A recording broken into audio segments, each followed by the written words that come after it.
Yeah, stronger by the day. Hey, Jack Newt. Hey, Zoko Santos. Yo, Alex. Igor Filatov looking jacked.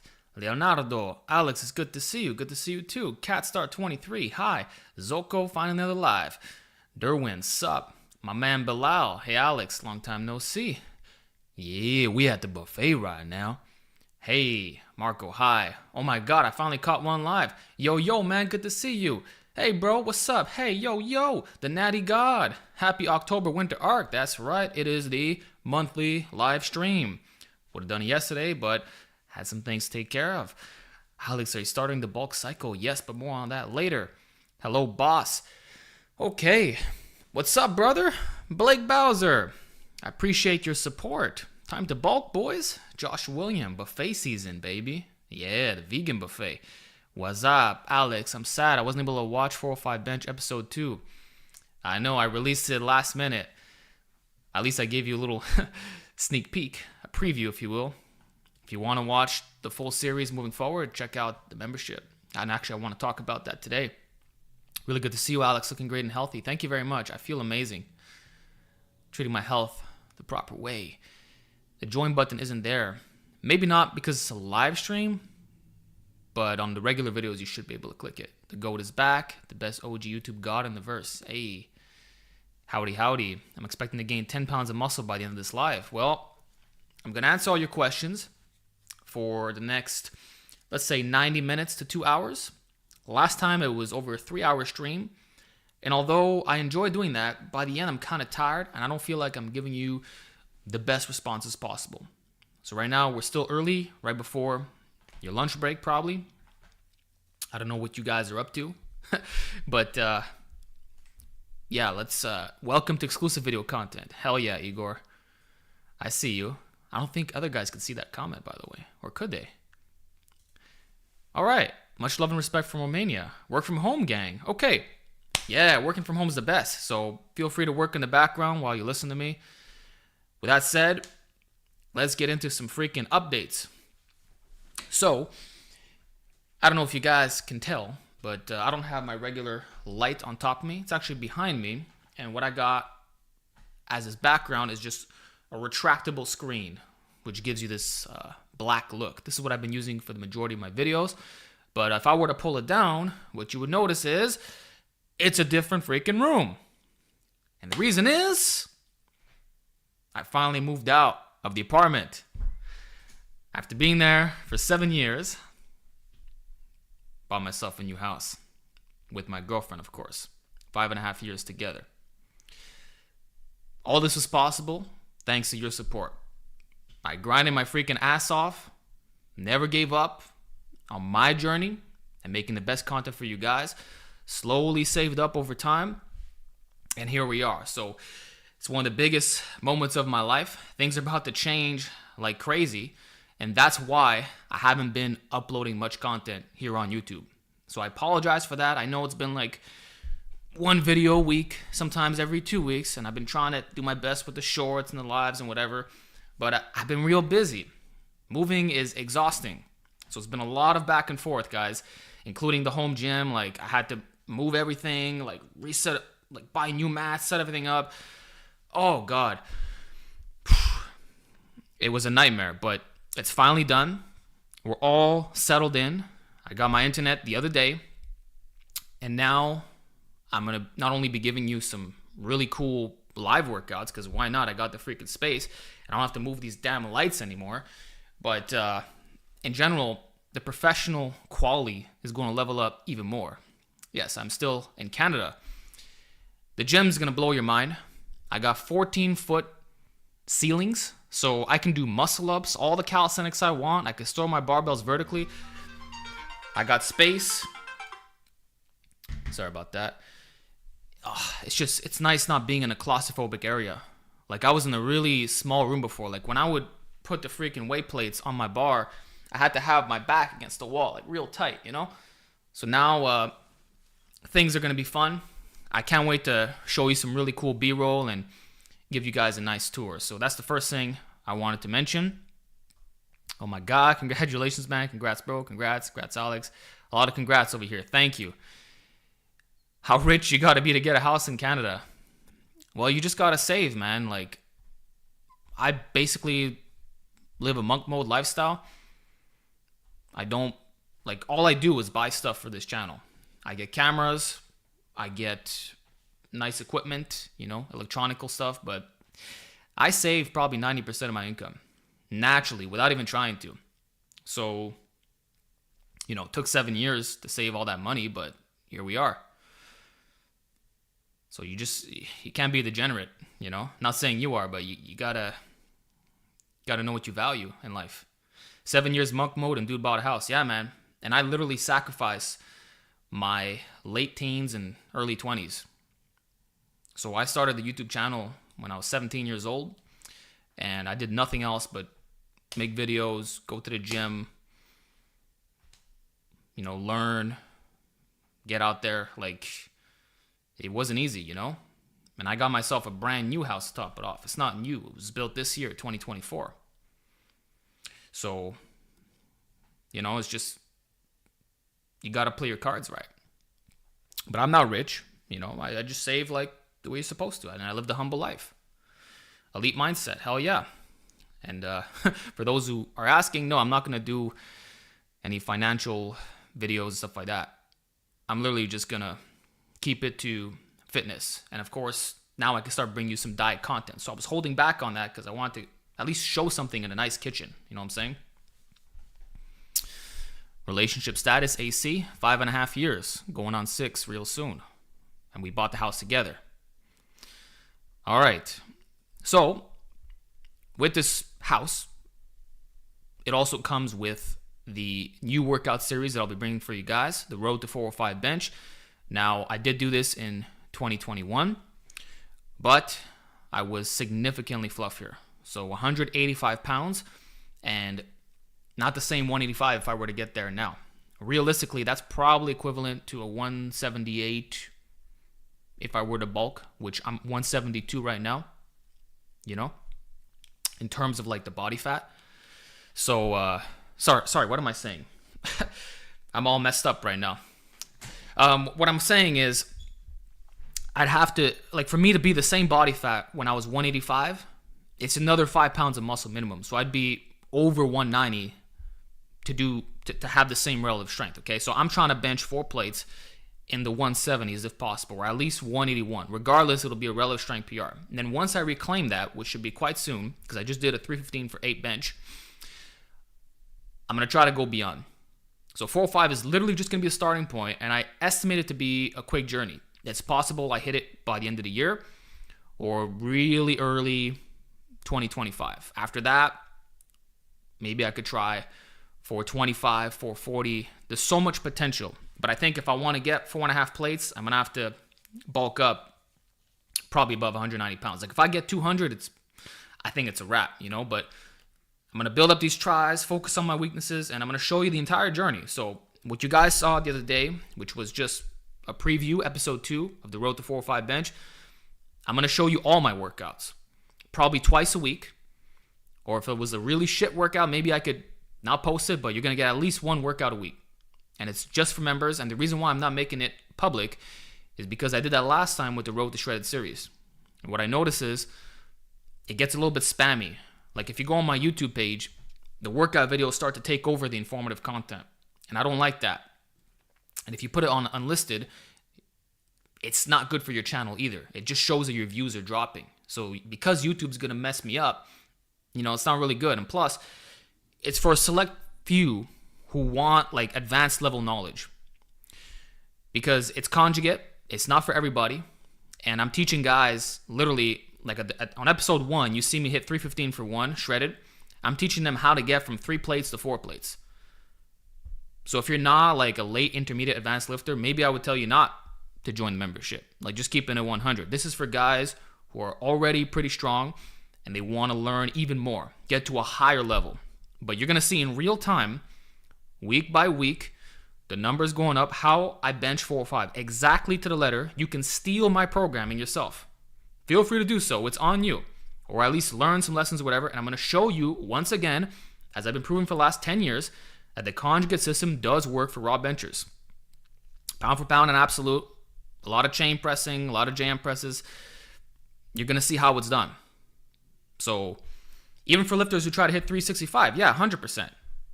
Like if you're at a 270, let's say you can bench 250, 275, that's where I would consider it. Or if you can bench 2 plates for sets of 6 to 10, okay? Maybe a little bit less. 2 sets of 5 to 8, how about that? Or 3 sets of 5 with 2 plates. So to join the membership, you can just press the join button on any of my videos. And like I said, you're going to get updated on the weekly, workout by workout. So that's all I want to share about that. And yeah, life is about to change. Sorry for not uploading as much as I wanted to, but yeah, episode 1 and 2 had a lot of golden advice. I'm glad you feel that way, because this was literally just a compilation of everything. Like, it was over an hour long at the start. Anyway, that's basically the only update I want to share. New place and new membership. And of course, I'll be working on the 405 bench program on the side. So not only are you going to be getting my workouts, but by the end of the year, you'll get an actual program to go with it. But that'll be a separate thing. Okay. So, thanks for your patience. Every stream should have a buffet background, green screen in. Well, you know, I actually have a green screen. I rarely use it, but maybe I should just for that. I could even green screen in the old home gym. Oh, is my internet lagging or not? Okay, I'm good here. All right, guys. Ask away your questions. Oh, yeah. Home Gym 2.0, Home Gym 3.0 tour is coming by the end of the week, okay? Congrats on new house. Thank you, brother. What up, big dog? I always get minoxidil questions. I took it in 2017, and to this day, like on the weekly, guys are asking me about Minox. Yeah, it took me about 6 months to see real good results, but after 3 or 4 months, you start to see like new vellus hairs kicking in. And I used it for, I think, 14 months. Okay. Do you still do the SSB JM Press? Very good question, Rick. No. And the reason why I stopped is the weirdest reason. Is that it was causing me extreme biceps tendonitis to the point where it ended up lasting probably close to a year. And I had difficulties doing pronated pulls and even like wide grip stuff.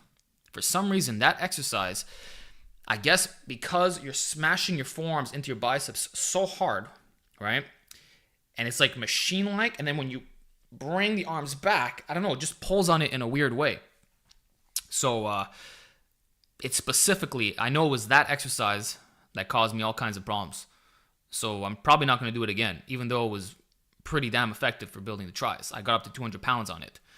So although I preferred the movement pattern because it was standardized, I'm not going to be doing it anymore. Although I still do JM presses every week because the carryover to your bench press is insane. So the absolute best way is with the Smith machine, just because it reinforces that close grip bench extension hybrid. The whole point of a JM press is, again, forearm to bicep, like this, and then like you're pressing out, right? But when you have a barbell, when you press out, it can move in either direction, you know? Sometimes it feels more like a skull crusher, or you can like dip the shoulders a bit, turn into more of a press. But when it's a Smith, it's literally perfect every single rep. And you can actually lift a little bit heavier as well, even with full range of motion. So right now I'm doing like 155 on the JM press with a straight bar. But on the Smith, I'm doing 185. All things being equal. Same range of motion, same effort, same rep range. And it's not because the Smith machine weighs less. This is an old school one that has an actual bar. Maybe they even welded it together. I don't know how they pulled it off. But the JM press is best done in the Smith. Or straight bar, thumb away from the inside knurling. See, a lot of guys, they're grabbing a little bit too wide. And what happens is it becomes like this internally rotated Cuban press of sorts. Where it's like they're doing this shit, you know? But if you narrow it out, like you can try right now, assume a diamond position, and it just falls perfectly with that smashing effect. Okay?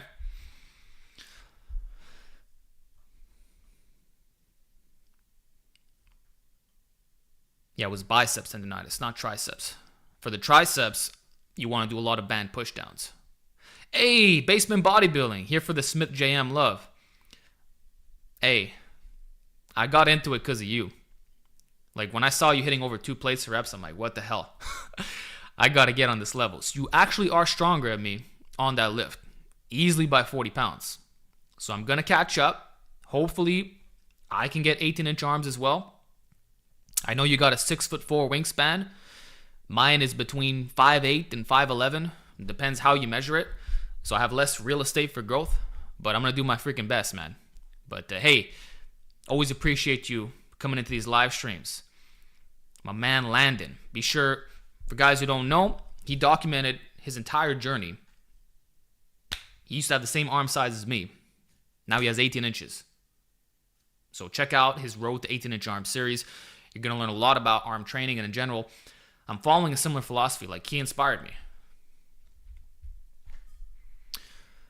Man, last Q&A, I got a donation just like this. Alex, can you do a pec balance for 15 seconds? Please, you're a legend. All right. If you want me to do the G for Peace stuff, I mean, don't expect me to start spitting on my biceps and taking off my clothes, but I guess a pec bounce never hurt anybody. So, let's do this.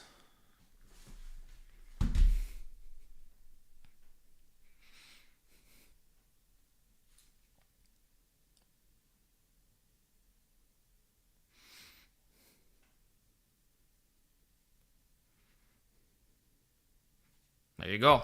15 seconds. Thank you very much. This is content. No way. Bruh, this is what the internet was made for. Wind, mind, muscle connection. Exactly. Freaky D, is that you? Practicing for a P. Diddy party. Oh, damn. Oil up. Nope. Unless you're shredded. Alpha Diddy-stiny. That was freaking hilarious. This is getting hot in here. Actually, I don't have my lights on me because it gets too hot. So this is just a natural light in the ceiling, you know? What did I come into? I apologize for anyone who just clicked on this live stream. Ain't no way. Thank you, Alex. It made my day. I am happy to hear that. Can you open the join to UK? It should be open to everybody. I'll have to look into that. Why'd you delete your Road to 405? I didn't delete it. And the title is said only for today. So if you want to see the rest of the series, got to join the membership just so I don't spam the hell out of my YouTube channel and then the algorithm messes me over. Plus, I want serious people only there. Like guys who actually want to learn about hardcore programming the Conjugate way, because I know it's not for everybody. It's very specific the way I'll be training, okay? And I don't want a bunch of novices training like me. Although you could learn if you want and you want to see my journey, you know what I'm saying? Would you ever come to the UK? I went to the UK last year in January, but it was for personal reasons. I would show up to an expo, and I would collaborate with some influencers there for sure. Fazlifts being one of them. Is it cold in Montreal? Not yet. What's the big announcement? You missed it, homie. Basically, a new house, new gym, new series. A lot to look up to. Look forward to, I mean. Okay. We had the buffet.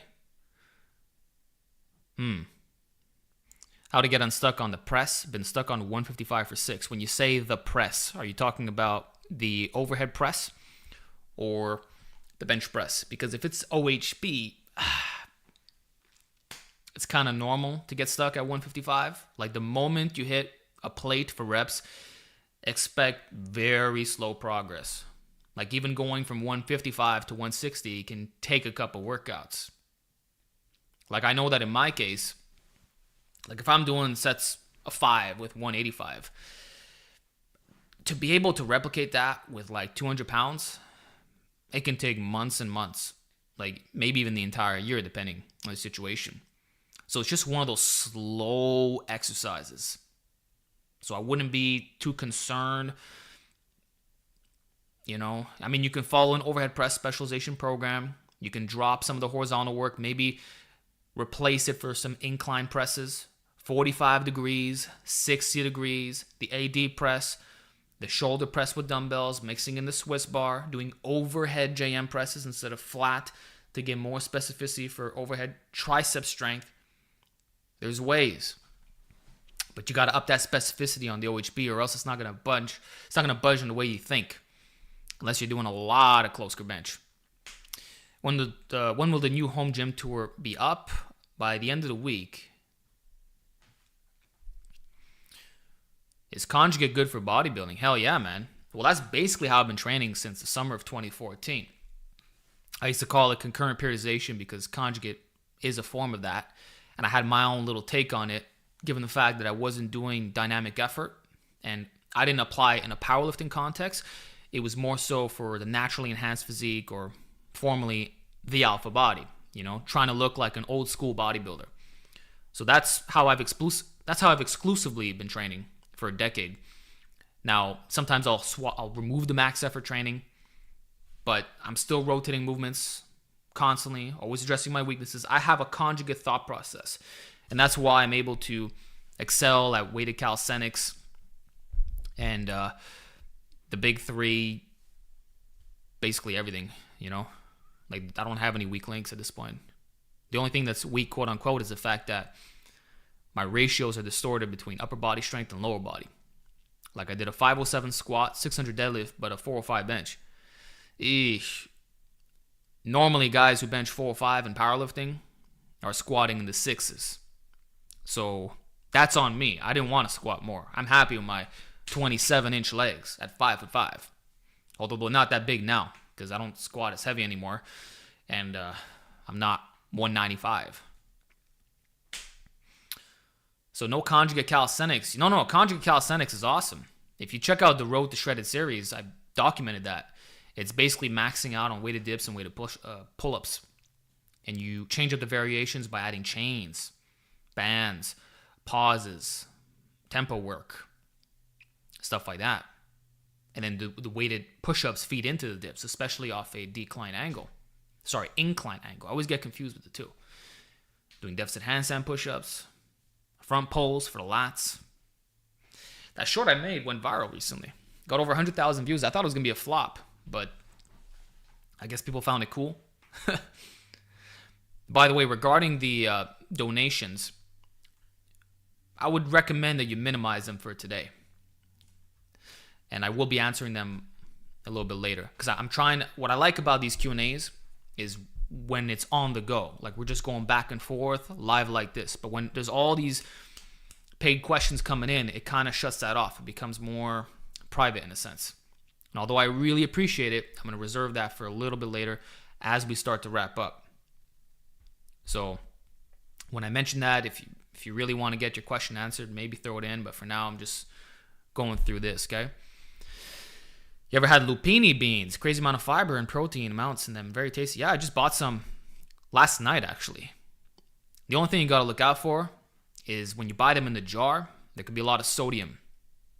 So I recommend you rinse out your beans or even your pickles. Did you know, like the Costco pickles, it's 500 milligrams of sodium for one?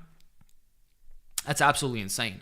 So if you eat like 4 of them, it's going to cut your appetite, sure. But you're also going to get a boatload of sodium. And that's probably not to your benefit. I'm just saying. And guys have been after me for this recently because I basically dropped my sodium to nothing. I just switched to Mrs. Dash and potassium chloride. And I don't see any performance differences. No cramping. At some point, I was doing cardio twice a day. I did 67 days of straight burpees. And I'm talking like high intensity. 125 to 300 a day. Your body actually does that. Like, unless you're doing marathon training or like you're exceeding 50 kilometers a week of actual cardio, then I don't think you need it. So I personally don't salt my food anymore. And I did it for years. I was a salt and oil guy. Never sweets, okay? Like, guys are like, oh, I love ice cream. I love desserts, treats, all this stuff. That was never me. I can straight up go the rest of my life, including now, without ever having a piece of cake, a brownie, whatever. Like, I like fruit. I like dried fruit as well, but I'm not a sweets guy. Never was, you know? I would have like one small piece of cake at a party and I'd be done. Like, I get taste overload, you know? But salt and fat, oh my God, that would kill me. you know? So I dropped both of those things, and I think the lack of oil is keeping my weight down a little bit. Like I said, I'm only 172, and the sodium put my blood pressure way down. 100/60, yo. Like, that's crazy as hell. I used to struggle, bro. I used to be elevated at a young age. It's probably because of the Italian upbringing. Me too, bro. Lasagna all day. Hell yeah. Wide shoulders, huge traps. 172 means you're cutting, right? No, I just didn't gain all the weight back, bro. Because of the plant-based diet. Like, I'm eating the same amount of food as I would normally in a bulk, but I physically can't get more calories in. It's too satiating. My fiber's through the roof. I would probably have to force feed to go above this. Like, I think the max I can hit on this diet is 175, but who knows, guys? I'm just finding it very difficult to gain weight, you know, which is pretty good. 172 is crazy as hell. I stay 180, but I like 195. We all got our sweet spots, but what I can tell you is that it's not going to be a shredded state. And those who maintain single-digit body fat are really freaking disciplined. They are doing it. Man, these comments are funny. You could stay shredded year-round if it's the upper levels of it, not competition. That's basically impossible. You're never going to be comp ready year-round. If you do, you're probably on steroids or you have like 0.001% genetics. But 9%, I could see it. And I do know this because of my recent experiences. I only started feeling off when I went below that. But if I'm, I don't know, between 155 and 160, could I maintain that year-round? Yeah, I could. Is it going to be fun? No. Your cardio game's got to be on point. You got to be weighing all your food. You got to be on macro factor constantly, which is what I did twice now for this cut. It's kind of miserable, and you have to minimize your cheat meals. You can't eat till you're full. It kind of sucks, but if you get off the discipline aspect, then that's fine. Zeki, I see you. No worries. You're not shadow banned.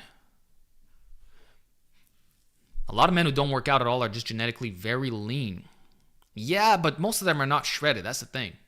I think the only group of people who are Amish men, believe it or not. I think Eric Helms said that they stay around 10% body fat year-round just because they work off the land. They don't eat processed foods. And obviously, they eat less, you know. But I think if you're getting like 15 to 20,000 steps a day and you eat like an 80% plant-based diet at least, should be able to stay pretty lean year-round. And, of course, if you have the small appetite to go with it, because that's usually what it is. I had a good comment before. I stay in comp shape year-round because my comp shape is an oval. Damn, man.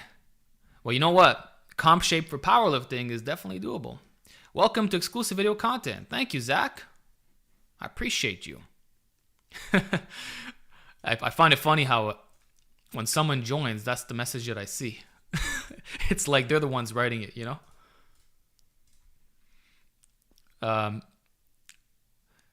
Per Eric Helms, the Amish eat on average 3,600 calories a day for men. Yeah, so I was checking out some hybrid athletes on YouTube when I got into the running. I was doing it twice a day. And I swear to God, some of these guys, they're like 10% body fat. And they're probably averaging 100 kilometers a week. And they're eating well over 3,000 calories. So it's not an exaggeration.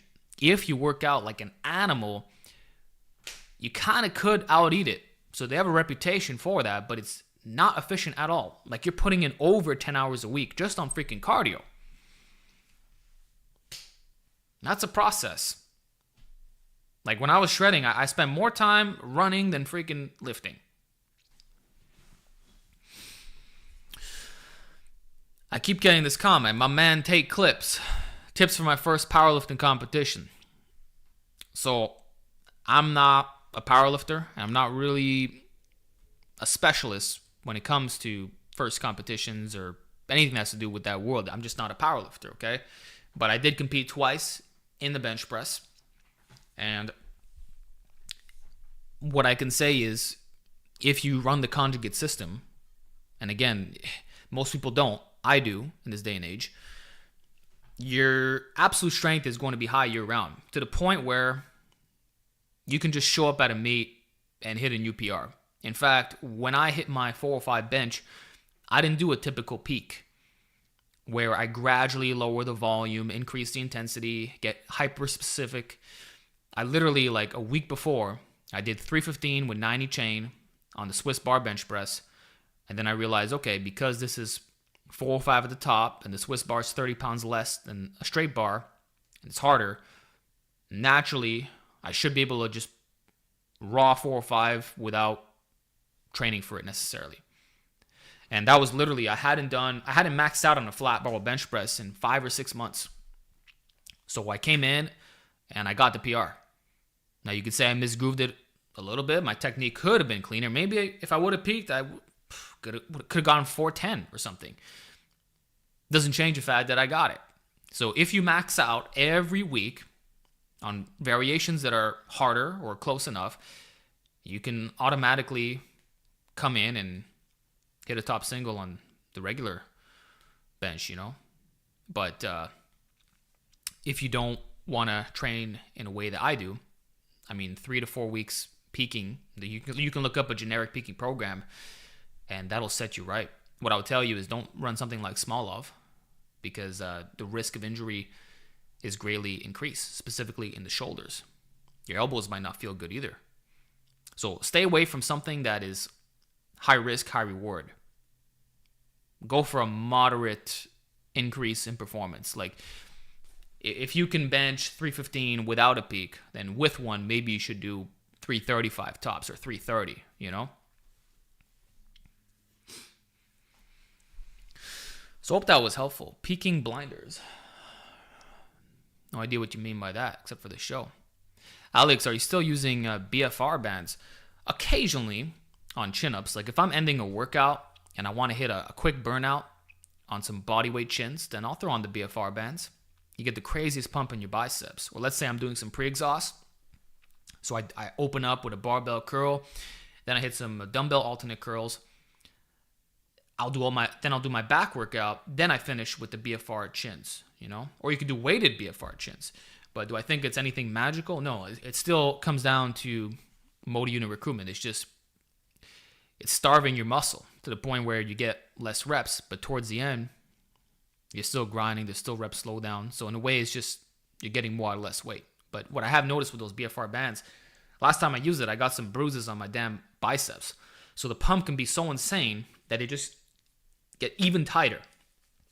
And usually they're used in a medical context or with supervision, you know. So having them yourself, I don't know if it's a safe recommendation necessarily, but it works well with calisthenics. Like if you're trying to get more out of your compounds, that's where I think it works wonders. Like you just mentioned, BFR diamond push-ups, yeah, band extensions or even bodyweight extensions. If you're doing the decline bodyweight extension and then you throw on the BFR bands, you won't have to do 30 plus reps. Like after 15, you're going to be in pain. And if you do rest pause with that, you're freaking killing it. So it's just a way of getting more or less weight for certain movements that maybe don't have the best stimulus fatigue ratio or you're really freaking strong at them.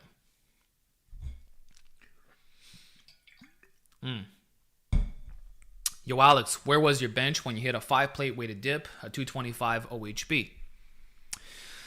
So, the first time I hit a 5-plate weighted dip, I don't think I was benching at the time. But I believe I was able to hit 335 or 345. And the 225 OHB, it would have been the same thing because that was in a similar time frame. But keep in mind, I specialized in the overhead press for over a year, and it wasn't a clean rep.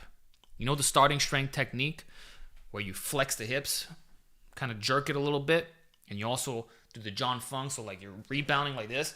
So I drop it, and then I'm like thrusting the hips, so not quite a push press, but cheaty. Like it wasn't good, you know?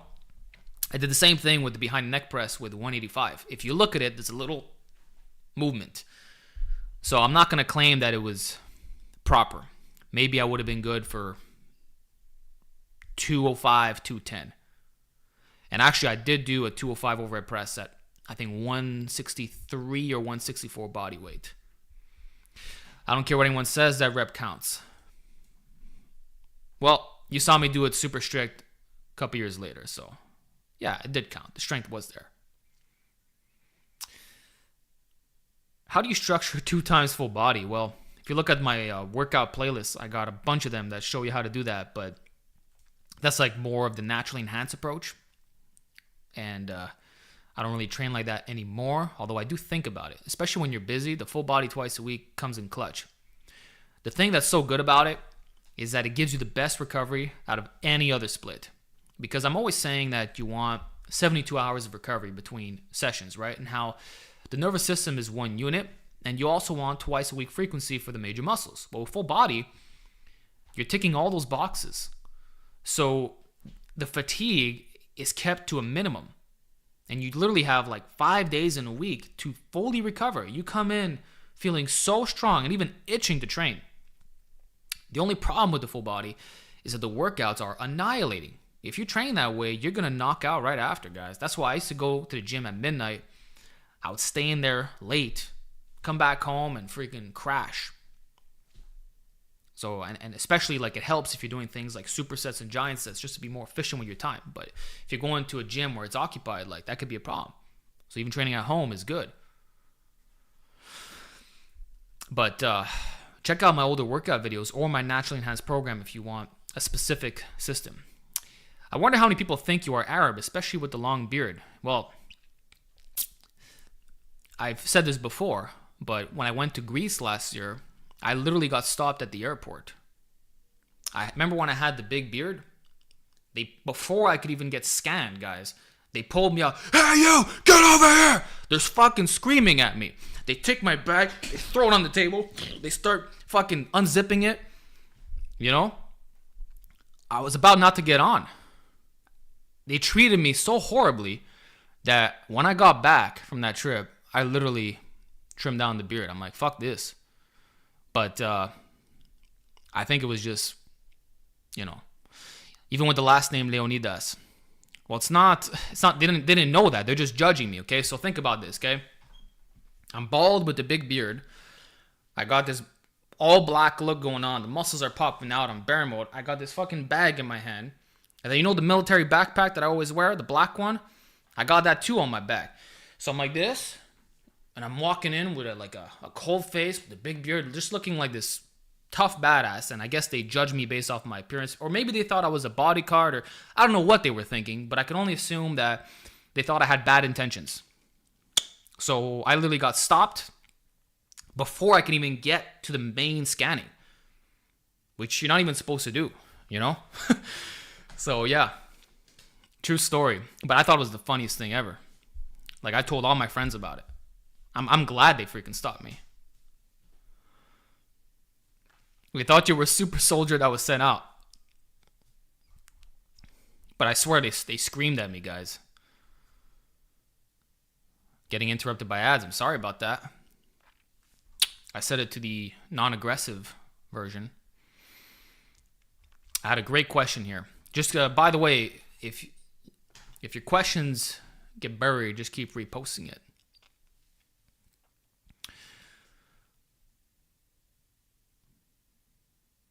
Are you going to make a cookbook? Please tell me. I probably will.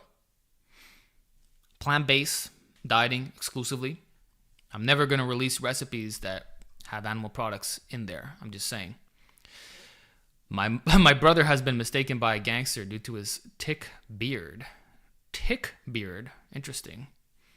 As in there's ticks in my beard, or is it a TikTok beard? Or is it a thick beard? Is that what you meant to say? But thanks for that donation, man. My beard is actually not the fullest. Like I don't have full coverage. If you look, now I'm growing it out again. But you can see with the neck, okay? It's like I have a patchy spot right here. And it literally, it starts right above my Adam's apple. So a lot of guys, their beard starts here, So when they grow it out large, they have more coverage. But I don't have that benefit. This guy's like, use turmeric. Bro, I used minoxidil, and it wasn't able to grow that area. Including over here, there's just, the follicles aren't there, But I used to be really patchy on the sides, and now it's like really dark and full. So the beard's connected all the way through. Even the line is good, but it doesn't extend low. Get on TRT. Why, bro? There's no need for that. Honda, Toyota. I drive a RAV4, so I want the most reliable option possible. And I would consider a Lexus after this point, but I'm just going to keep running this thing to the ground. The 6-speed automatic transmission is bulletproof. Shit, it'll never die out, you know? My kids could probably drive that thing. Turmeric has been shown to work just as well as minoxidil. Just like people say rosemary oil works just as well as Minox, right? For the hair. Again, I tried that too. I've tried everything, bro. I used to soak my head in castor oil. I bought these freaking hair masks that usually women use, okay? I would soak my entire head. I would sleep in that. I would empty these whole bottles this big every day for months. Didn't do anything. DHT is the problem. The only thing that's going to fix your issue is finasteride or dutasteride or something that... I never tried finasteride because I don't want to mess myself up, okay? Even if the risk is 1% or less, 1% is too great of a risk for me. I am not willing to do that shit. I'm a health freak. So you baptize yourself. I was baptized a long time ago, bro. When I was a baby, I think. But yeah, I'm not going to use that poison. Is bulking hard as a vegan? It's a little bit harder in the sense that the calories are naturally lower. So your body fat set point is just leaner by default. So I said this at the beginning of the stream, but my comfortable zone, like if I'm just chilling, guys, for real, eating the way I'm supposed to, I'll be 185. Between 185 and 187, like just doing nothing, just living life, cheat meals here and there, still eating clean, quote unquote, but the animal products will quite literally make me gain 15 pounds by comparison, just because it has more calories in there and there's less fiber. It is what it is. Even when you switch to leaner cuts or whatever, the vegan diet keeps you leaner. And if you look at some of these bodybuilders, like not bodybuilders, but if you look at some of the vegans who are criticized, they're as thin as a rail. They're almost shredded. And this is where misconceptions about malnutrition come into play. You know, it is harder to get your calories in, but that's to your benefit when it comes to longevity and getting micronutrient-rich foods. That's what Dr. Furman's always talking about. So when I was consuming 1,800 calories a day to get shredded, if you go on Macro Factor, again, link in the description, you'll see that the RDA values, like I was 300, 400%, like I was above what you're supposed to hit, like in the super greens for everything. But on 1,800 plus getting over 80 grams of fiber in a deficit, guys. So now that I'm in a maintenance or very small surplus of say 200 calories,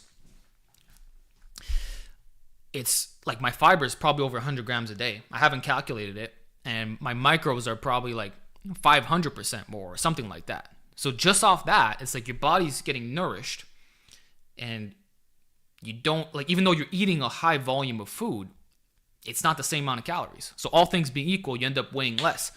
And I think that's what accounts for a lot of these health outcomes as well. You know, so it's just, I'm not saying you can't be healthy eating animal products. It's just, we're talking about bang for your buck, calorie per calorie, like trying to equate everything. And regarding this bloat thing, no, bro. Like, I'm not bloated. My stomach is freaking flat, you know? I'm still wearing size 30 and size 32 pants. Realistically, if I want a good fit, I would say size 31. Because 30, I got to wear a belt. Sorry, 30, it's kind of like tight on me. 32, I do have to belt up. So I'm like a 31-inch waist. I stopped shredding months ago, and I'm not able to gain this weight back.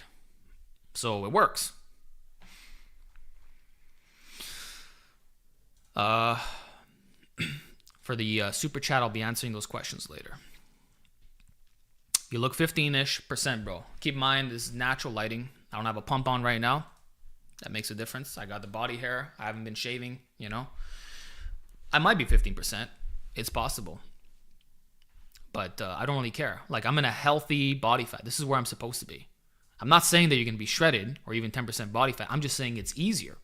What I'm telling you is that by now I would have been in the 180s, because it always plays out that way. Whenever I'm done a cut, I follow my natural appetite and I freaking balloon. This is the first time in my life that I don't balloon. Of course, I still have a large appetite. I'm still going to eat more food. I'm not going to be 10, 12% body fat. My appetite is too large for that shit. But at least I won't be 20% body fat. That's all I'm trying to say. So whatever your set point is, it's going to be a little bit lower. But you're not going to go from one extreme to the next. It's like there are fat vegans too. How long you been plant-based? Thanks for the donation. 10 months strong, 100%. Although you can say I've been on a plant-based diet since December of 2017, I would say around 80% or so. So I was following the Blue Zones approach. So these guys saying, oh, it's going to destroy you or whatever. Like, I've been on this shit for years. Just, I wasn't all the way in. It was, I would cheat quite a bit when I would go out and whatever. But I've never been like a huge consumer of animal products. Except for certain phases, like when I was trying to get shredded back in the day. And you know what? I got even better results this year. So, okay. Alex, how do I train triceps, JM press, and overhead? Works my elbows. Feel all my presses in the chest. Well, it sounds to me like anything that is restrictive for you is causing lateral forces to go through your elbows. That does happen for certain people, depending how wide you are and how sensitive you are. Of course, that could be managed with lighter loads, working your way up. And when we're talking about the JM press, that's a riskier. Not that exercises are inherently dangerous, but it is riskier. Like, your triceps need to be strong. Your tendon development has to be on point. It takes months to be able to handle JM presses. So I would even tell you to start with a 45-pound empty bar and slowly work your way up. Like, nobody should be starting with a weight that is heavier than their skull crusher weights, okay? So if you want to include them, take a step back. Same thing like I did with the good mornings.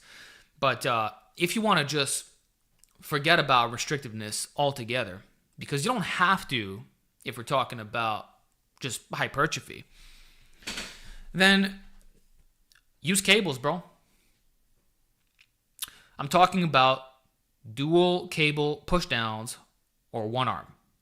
So if you go to a gym, you can grab a functional trainer, crisscross your hands like this, and now the direction of resistance is coming literally straight through the elbows.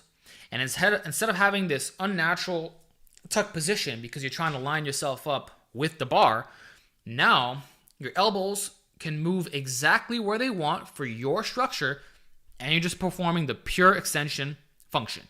Boom. Straight out to the side. It can be literally out to the side or a bit more tucked. It could be whatever. The point is, the cable and your anthropometry are in sync, and you will never get elbow pain doing that variation.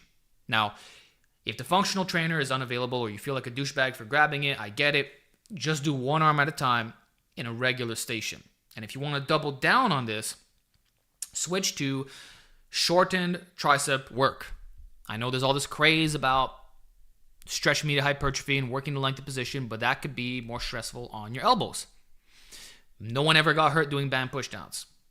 And if you do a one arm, even better. You can even do dual pushdowns with the bands on top of a power rack. Best done at home. So I'm just saying that's a good option. Thank you so much, Alex. Hey, it's my pleasure. But I will tell you to focus on any tricep work that is perfectly aligned. Same thing with calisthenics, ring extensions instead of bar extensions. And then make sure it's not too focused on the stretch. Somewhere in the mid to short range, you're going to be just fine.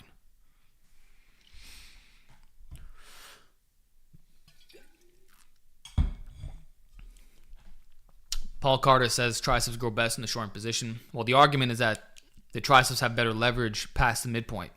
And there's that one study that does show top partials to be better. I think it was even on the overhead extension, which you can argue makes sense. but we still need more information about neuromechanical matching. There might be some holes in it. It's hard to say. You have different camps arguing, and I'm not about to start arguing. I want to see what they have to say, let more data come out, let them argue, and then I'll draw my own conclusions. But I think you might be right about the triceps. At least, like in some like the way I look at it is, the shorearm position is really easy to recover from. So that is a huge benefit, especially if you have sensitive elbows, and it feeds into your presses. So like if you're doing overhead extensions, focusing on the stretch, even doing length and partials, that's not going to have good carryover to your bench press. It just won't. But if I'm doing a JM press with chains, or just a JM press in general, which even shuts off the long head, like that's going to have one-to-one carryover. Or if I'm doing a sideways extension, that'll assist my straight arm strength on the chest expander. Or if I'm doing any press with bands or chains, that's going to help my close grip bench and my overhead press. So I look at it in a strength context and elbow recovery standpoint, not just growing the long head through weighted stretch. And yeah.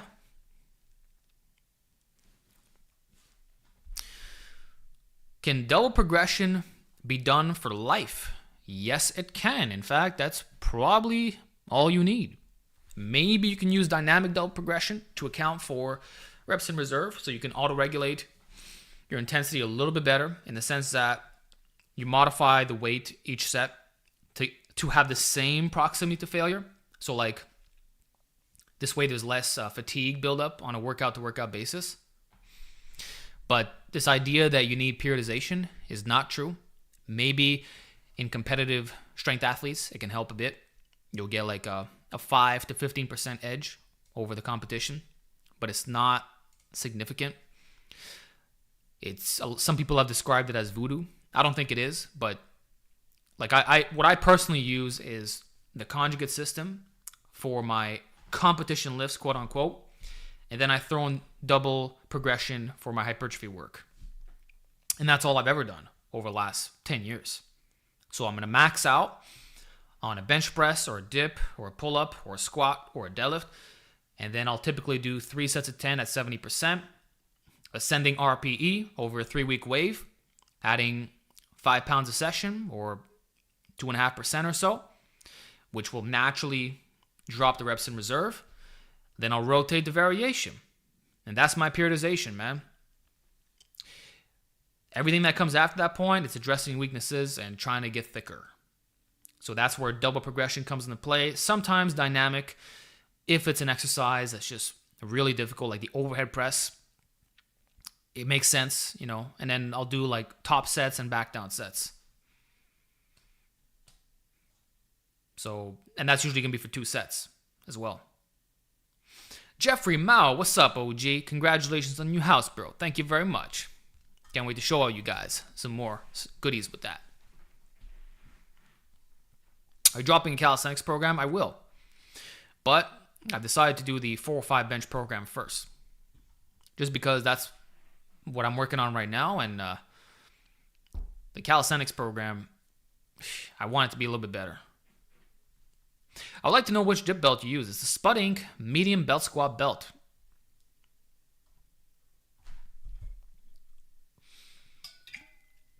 I recommend you get a 12 to 15 inch loading pin as well. And the best one is by Iron Mind. I bought the Rogue loading pin years ago, and I find it difficult to clip onto. It's actually a worse design. Like the carabiner, some of them don't fit.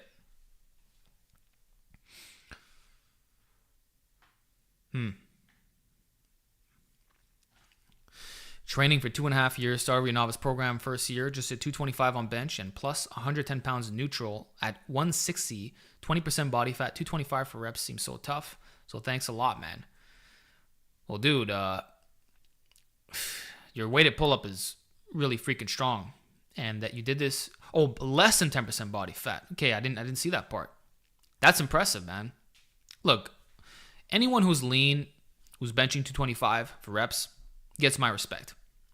And anyone who can rep over 100 pounds on the pull-up, no matter the variation, and in your case, 160 plus 110, that's 270 pounds total weight. Like, you're 30 pounds under my standard for building a crazy back, and it's only 2.5 years that you're working out. Imagine another 2.5 years, and then double that to 10 years. Like, dude, it's basically guaranteed. You can probably get to my level strength-wise. I see it, especially on the pull-ups.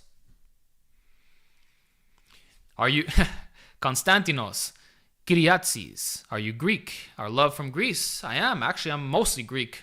So I did an ancestry test, and well, I could read it to you. I'm here. Ancestry.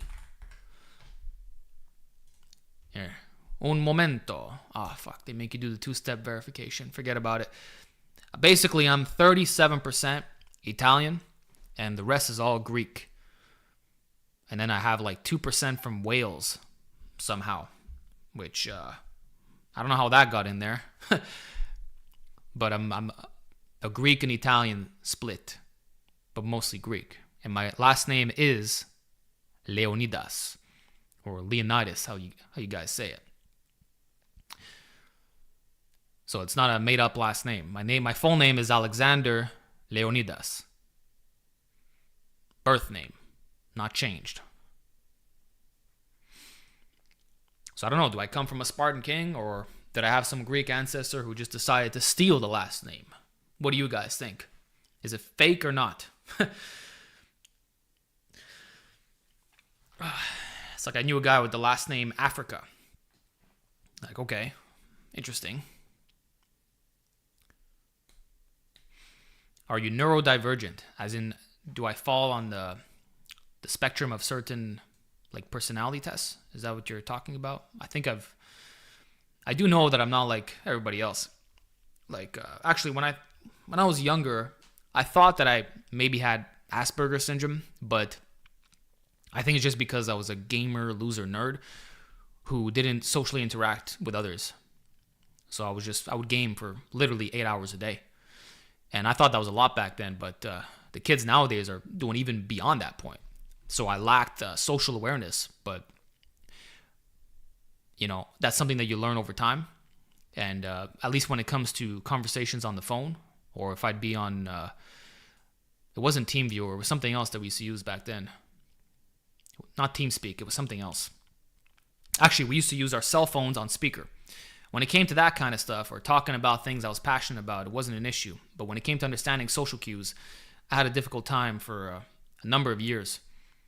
Nowadays, I'm pretty good, but I'm still quite silent. Like, people think that I'm, what do you call it, a snob, but I just don't like speaking when I have nothing really important to say.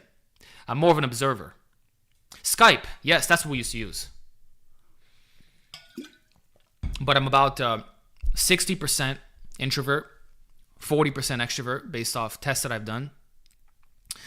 And that personality test, INTJ or whatever the hell it is, it's one of them. I forget which one it was. But I don't put too much value into that kind of stuff. But I do know there's something a bit off about me. I don't know what it is. You do not have narrow clavicles. I don't think I have wide clavicles. Like, I'll show you real quick. See? This is me, like, not... Can you see properly? See my clavicles? Like... It's just because I got freaking big delts, you know? But trust me, I don't have wide clavicles. You want me to pronounce your name? Huzaifa Malik. Huzaifa Malik. Did I say it right? That's average clavicles. Like, I don't think they're short clavicles, but they're not long. Like, if you want to see long, look at my man Phil from Fit World Exposed. PG coaching. Haha, pretty good. How do you build your traps? Well, you're an OG. Why are you even asking me that question? You already know, Shadow Walker. Check out my yoke playlist. I got everything on there. Phil is a fridge. Bro, he's still wider than me. As much as I built up my back, like straight up, when I'm doing weighted pull-ups with him, you can see he just has a wider structure. And we have a similar torso length, by the way. But his clavicles are just so fucking wide. Phil is the broadest guy I know. I've met with big bodybuilders in person, and they're not as wide as him. I'm telling you right now. I think he has a structure like Jared Feather. He has like he's just, he can build his muscles a bit more in certain spots, but his clavicles are out to here, bro. Like it's very rare to find that in person. Phil from Fit World Exposed, man. PG Coaching. Have you tried Barefoot shoes? Yeah. I actually have the Lu Xiaojun Barefoot shoes. They're meant for deadlifts, but they're basically Barefoot shoes. They're really good. I use them for deadlifts, or in general, when I'm training at home, that's what I like to wear, as opposed to sneakers or heel elevation, which I'll do for squats. But on leg days, like I'll open up with the squat shoes, and then all the work that comes after, I'll switch to the Barefoot shoes. And for a long time, I actually took off my shoes completely. I would either work out in socks or just bare feet. But your bare feet could get sweaty, right? And you don't have any traction because they're smooth at the bottom. But the Barefoot shoes are designed for that, so you can better spread the floor apart. So it's a good way of building ankle mobility. And in terms of the toes, like mine spread out all the freaking way because I never wore narrow shoes. And I've been walking around barefoot in the house all my life. So you haven't used them daily. The thing is, I work from home. I'm barefoot right now. So my toes are always able to breathe. I don't like wearing shoes. Never did. But when I work out, usually it's going to be barefoot shoes. And I only wear the heels for the squats. Holy, the amount of questions. I know, man. We have a lot of freaking viewers in here. Much love. I am blessed. Based. Toe reveal. Well, you can see my toes when I do the ghetto lap pull down.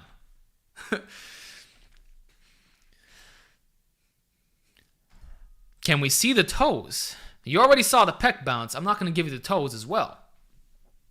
Much love for you, Leonidas. It's crazy how I call myself Alex Leonidas on YouTube. But in reality, I should be saying Alexander Leonidas. That's the proper way. But everyone's got their nicknames, I guess. No. Crying emoji. Keep up with arm wrestling these days. Nope. But I tell you, my forearms are freaking jacked. Like, look at that shit. Look how veiny and thick they are. They're bulbous. The thickness. You able to see this? You know?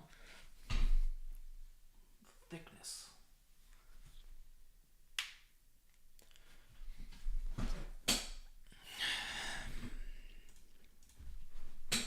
Rotund. Actually, I started training my forearms directly for the first time in forever. Now, I'm doing the Larry Scott wrist curl with a barbell, and I'm also going to start doing the gooseneck curl that Alice Power Shrug was talking about. And I can see that clearly I have good forearm genetics, because I built them up through doing weighted pull-ups and just strapless pulls as a whole. But now that I'm actually isolating them as well, I could see very quickly that they're responding well.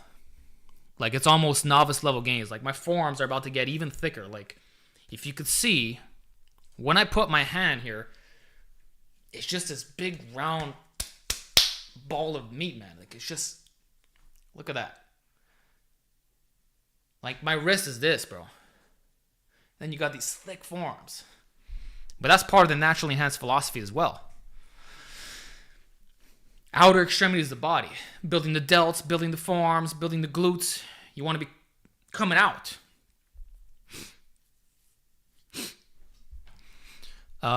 Favorite Dark Souls game? Dark Souls 3. Hands down.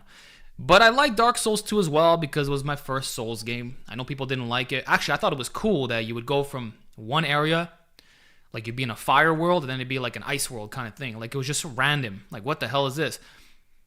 My brain likes things that are disconnected, you know? Like in Dark Souls 1, it was cool when you're going up the lift, then you go back in the main area and you're like, holy shit. This whole thing was like one big maze, you know? Whereas Dark Souls 2, it's like you're teleporting to different areas. But, you know, it didn't bother me. For me, I care about the individual levels. I don't care about how it all fits in together, you know? What was your question, dude? I missed it. I'm getting too many right here. Sorry about that. Ever thought about going on the Dave Tate podcast? I'd be interested if he wants to have me on. I've been following Dave Tate for at least 10 years by now. I learned a lot from his material, and I'm a conjugate lover myself, so I'm sure we'd have a fun chat. The only thing that I don't do is the dynamic effort method. That's where I have the least amount of experience. Like, I still find it tricky to program when it comes to deadlifts, you know? But for benching, I know my shit. And I embrace the system all the way. And I've read all of Louis Simmons' articles. I've read all his books. Seen all his podcasts. You know, I'm a Louis Simmons connoisseur. Like, he actually helped me a lot. And the same thing for Matt Wenning. Is 6 feet, 174 with 17 and a quarter inch biceps, great genetics.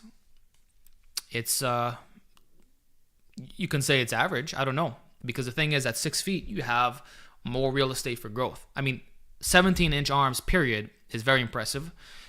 I had the exact same measurement as you at 5'5" in the 180s. I think I was 185 when I got that. But that, for you, would be the equivalent of over 18 inches, which you probably will get. What's impressive is that you're only 174.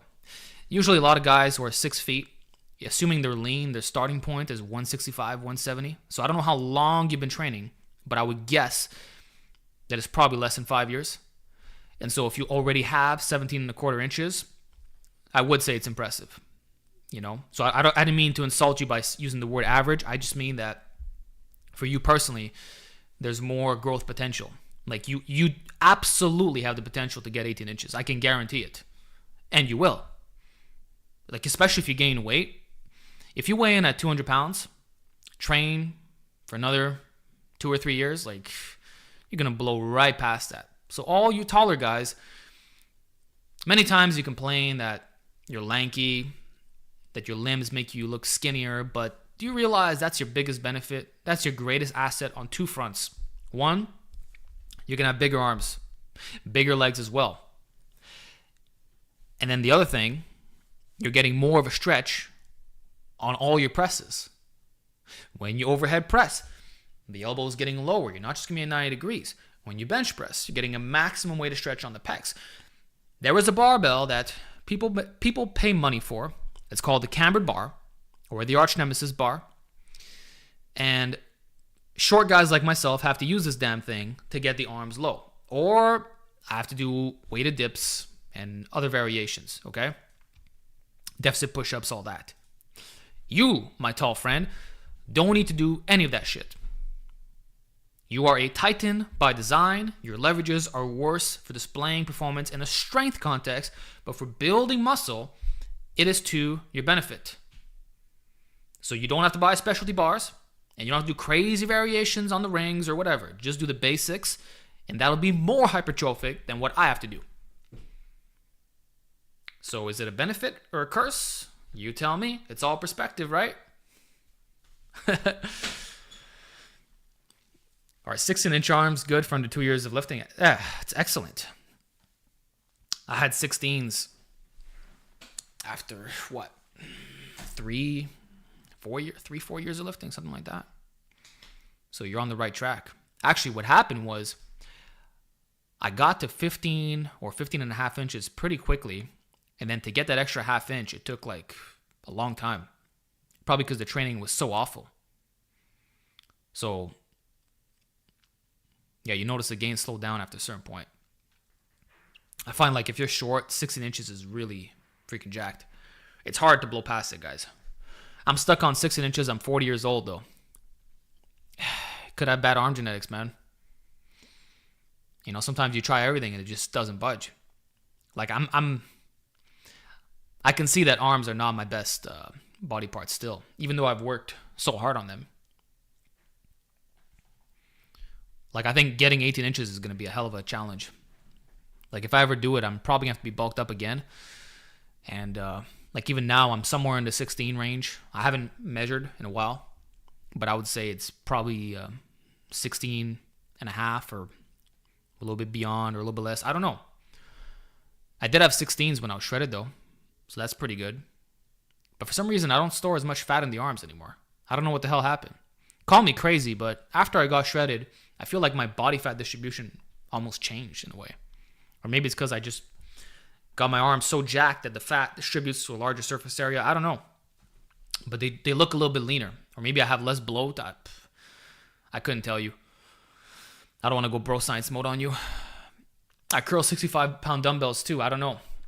Hey, man, in that case, you don't have good biceps genetics. It is what it is. But maybe it's the triceps in that case. What are you doing on your extensions, your JM presses, and your dips and close grip bench? If you tell me that, I can give you a better answer.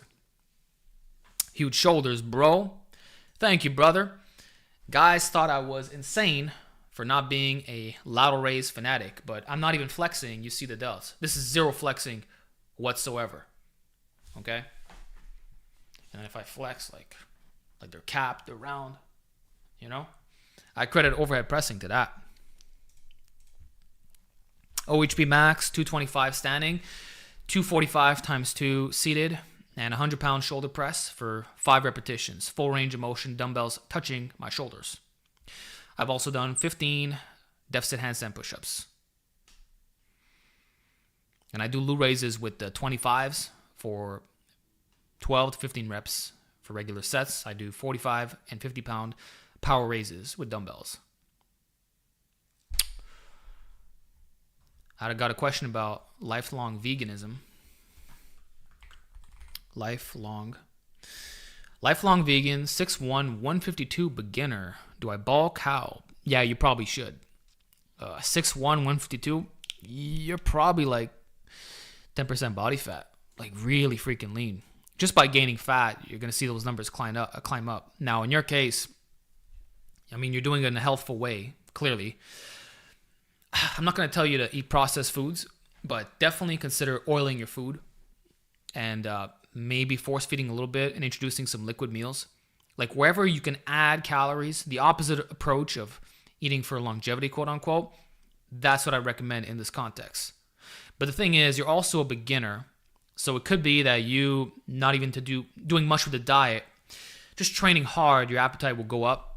And so you'll be eating to fuel your needs, maybe in a very minor surplus, and that in itself can take you far. But at that weight, I would expect some newbie gains to occur.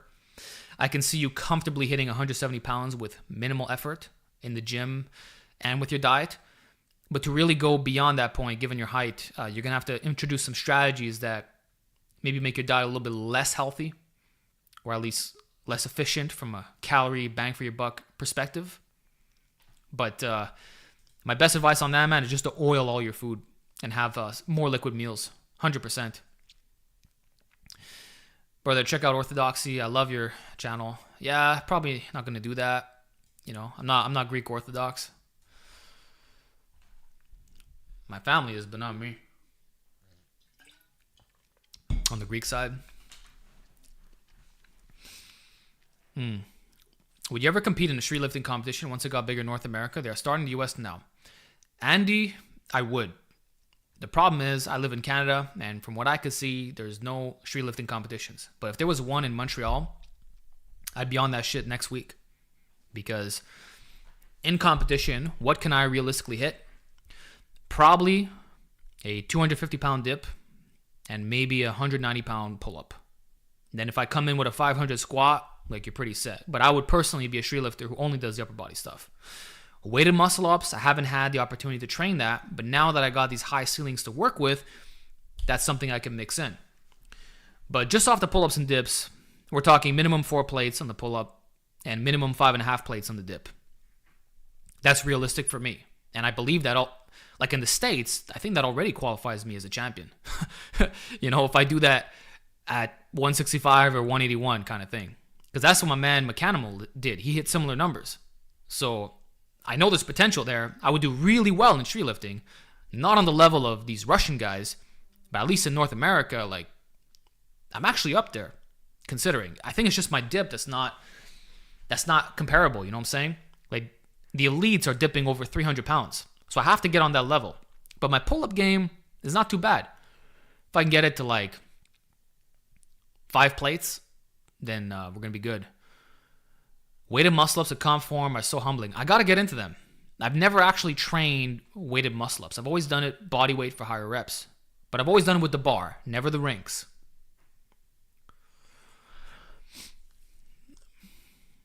Oh, yeah. Is the 5 to 8 rep range appropriate for bent over rows if done first? Yes. That's actually what I do. Now, the problem with bent over rows is that the heavier you go, there's even more of a cheating emphasis, you could say, incentive. But that's not necessarily a problem just because the resistance profile is more short and biased. But what I would say is a little hack is if you put a board on that barbell and you wear a thick belt, it's naturally going to be a lengthened partial, but now it's standardized. So you're going to be cheating a little bit less because there's no need to. You're not being limited by the faulty resistance profile. And lower reps will make a lot more sense. Like, it actually will be doable. It's like when I'm doing my ghetto inverted rows, I'm using the mag supinated grip, okay? It's like this thick. So when I'm touching my belly button, it's already a partial. Like, I'm not pulling past the torso. I'm not pulling past the bench. So if I were to flip that into a bent over rowing position, I'm not getting a crazy squeeze necessarily. And it is more lat bias since my arms are tucked in. But it's also not full range. So naturally, I don't find myself really cheating much, even though, yeah, it's back supported. But the same would apply to the bent over version, if you could find a way to make it a natural length and partial. But yeah, reps of 5 to 8 work for basically every exercise. Maybe lateral raises are a little bit more tricky, but it's still doable with power technique. I do it for like 90% of my movements these days, including JM presses, including on push downs. Like, if you look at my workouts, my Instagram highlights, that's my favorite rep range by far. 2 sets of 5 to 8 or 2 sets of 4 to 6, more for strength. But I prefer to be minimum 5 reps. 4 is a bit, I find it affects my recovery a bit. Updating naturally enhanced based on what you know for recovering volume, yes, but not right away. Now that I have this new gym, I'm going to take new photos that look better. Obviously, I'm growing out the beard as well, so I'll look more appropriate for naturally enhanced. And mostly the photos and then a couple recovery things here and there, and the volume recommendations, and maybe an additional template. Like, I want to include my the upper lower push pull hybrid split in there. But before I start modifying what already exists, I want to release something new. So we're going to start with that, okay? You're missing the super chat, bro. Don't worry about it. It's because when I start going into super chat mode, it takes away from the back and forth that we got going on now. But you know what? Fine. It's been a while. Let me look at some of these super chat questions, okay? Let's just check this out. My God, we got a lot of questions. Okay. So, thoughts on professional weak guy. Is he so strong? I don't know who that guy is, unless it's the dude you sent me last time, who's like really skinny. I never heard of this guy. 805 deadlift PR. 700 for 2 deadlift. Well, I respect that. If he's doing a natty, like, goddamn. 500 pound bench PR. So he's benching 500 pounds natty and deadlifting 800. That's a different level. Again, if he's natty, like, all respect. But I don't know who this guy is. He deadlifts hardcore. I don't think he's natty. Thing is, like, if you're going to send me guys who are really strong, I get off the hardcore natty lifters. The moment I find out the person's enhanced, even if they're using a little bit of stuff, it's like, not trying to take anything away from them, but it diminishes what they're doing. So even if the natty's lifting less, if it's still something impressive, I respect that more than the enhanced guy. Like, when I trained with Justin Lee, he deadlifted 700 pounds at my gym. The same gym that I grew up in, that where I built my deadlift and all my gains, right? He used the same bar, the same platform. I saw him with the old school plates, 700. And then I see him doing 750 in comp. It's like, respect. Benching 405, deadlifting 750. Like, Justin Lee is freaking strong, and he inspires me when I look at his footage, including with the dumbbell pressing. He's really fucking strong. But if I were to find out that he was not natty doing that, then it's like, I don't know. I can't relate, guys. It's like, look at Toby Alder. I believe he deadlifted 770 or something close to that. 500 for 10 back squat, I think.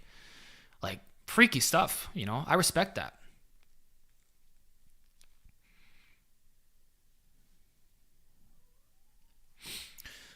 Next question. Oh, what's going on here? Fan funding. These questions. Hey man, thoughts on aromatase inhibitors on lowering excess cortisol post-workout to protect lean muscle? Is that a drug? Is that something you inject? I think you're talking about Clomid. Is that what it is? If it is, then I can't help you with that, man. Because I don't know how any of that stuff works. Like, why would you need an aromatase inhibitor if you're natty? Like, do you have natural gyno from puberty? Usually that tends to go away with age. I actually knew a guy who had gyno when he was young. They used to call him Stringy because he had these puffy nipples. And by the time he was, I believe, 23 years old, it completely went away. So he had it for a number of years. I think it started at 16. And it sucked, He was afraid to take his shirt off because, crazy enough, he was actually very lean. He had a six-pack. Skinny fat prob. No, he was jacked. He was benching 275. Overhead pressing 185 for reps, but he had these puffy-ass nipples, and he was full natty. Never took anything. He was also a fat kid when he was younger, so maybe there was some loose skin involved with that. But it clearly was the nipples, but it just went away with age. But aromatase inhibitors or anything that you inject is not natty, guys. Unless it's B12, Just to clarify my strength and conditioning in the previous live you did, I'm at 155, 160 body weight, 45 years old. I rated a 300 bench after 18 months. Trying to get your 405 before I'm 50. Then go Super Saiyan 3 and surpass you. I see you're an original Dragon Ball Z supporter. I love that. Well, first of all, 155 to 160 at 45, hitting a 300 bench is elite. You can compete and do quite well. I believe it's the Masters division. So you got 5 years to bench 405. Now, for you, I think it's possible just because you did a 300 bench after 18 months of training. To me, that is an excellent sign that you're probably built to bench. You don't seem to have recovery issues either. And doing this at 45, like imagine if you would have started at 20 or 25. Maybe you would have done over 315 after, say, 15 months of training. So doing this in less than 2 years, like you're probably already a month away from 3 plates. Do I think you can hit 405 before 50 or maybe directly at it? I think it is a realistic time frame for you. It's not unrealistic whatsoever. So I would encourage you to keep training hard. I don't want to put a shameless plug of my membership, but if you want to train conjugate style, I'll be showing you how to do that. And you can straight up copy my workouts, and I think it'll do the trick for you. But you're going to have to invest in more equipment, like the bands and the chains and maybe a specialty bar here and there, or at least apply some of the principles. But 4 plates is going to happen. And if you do that in competition as well, like, it's going to be awesome. Like, you're doing this at a light body weight. All respect to you, man. And thank you for that donation.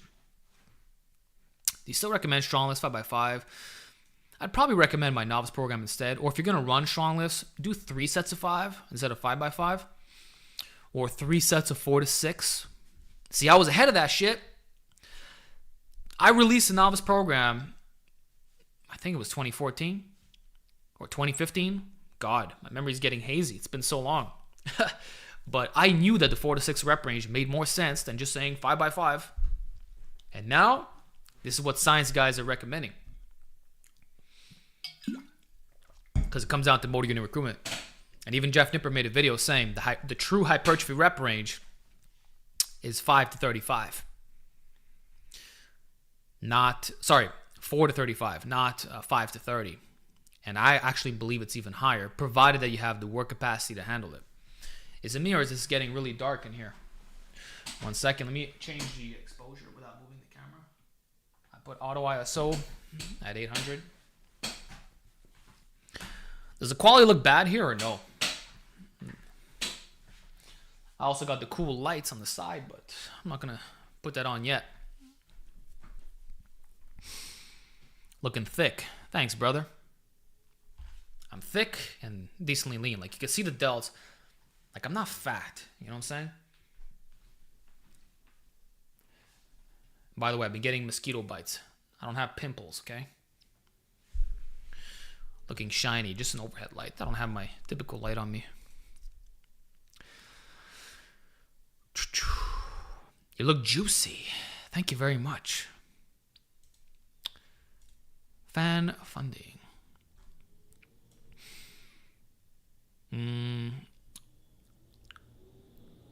Thoughts on push-pull legs, delts, repeat. Oh, push-pull legs, rest. Sorry, push-pull legs with the delts on the leg day. Rest, repeat.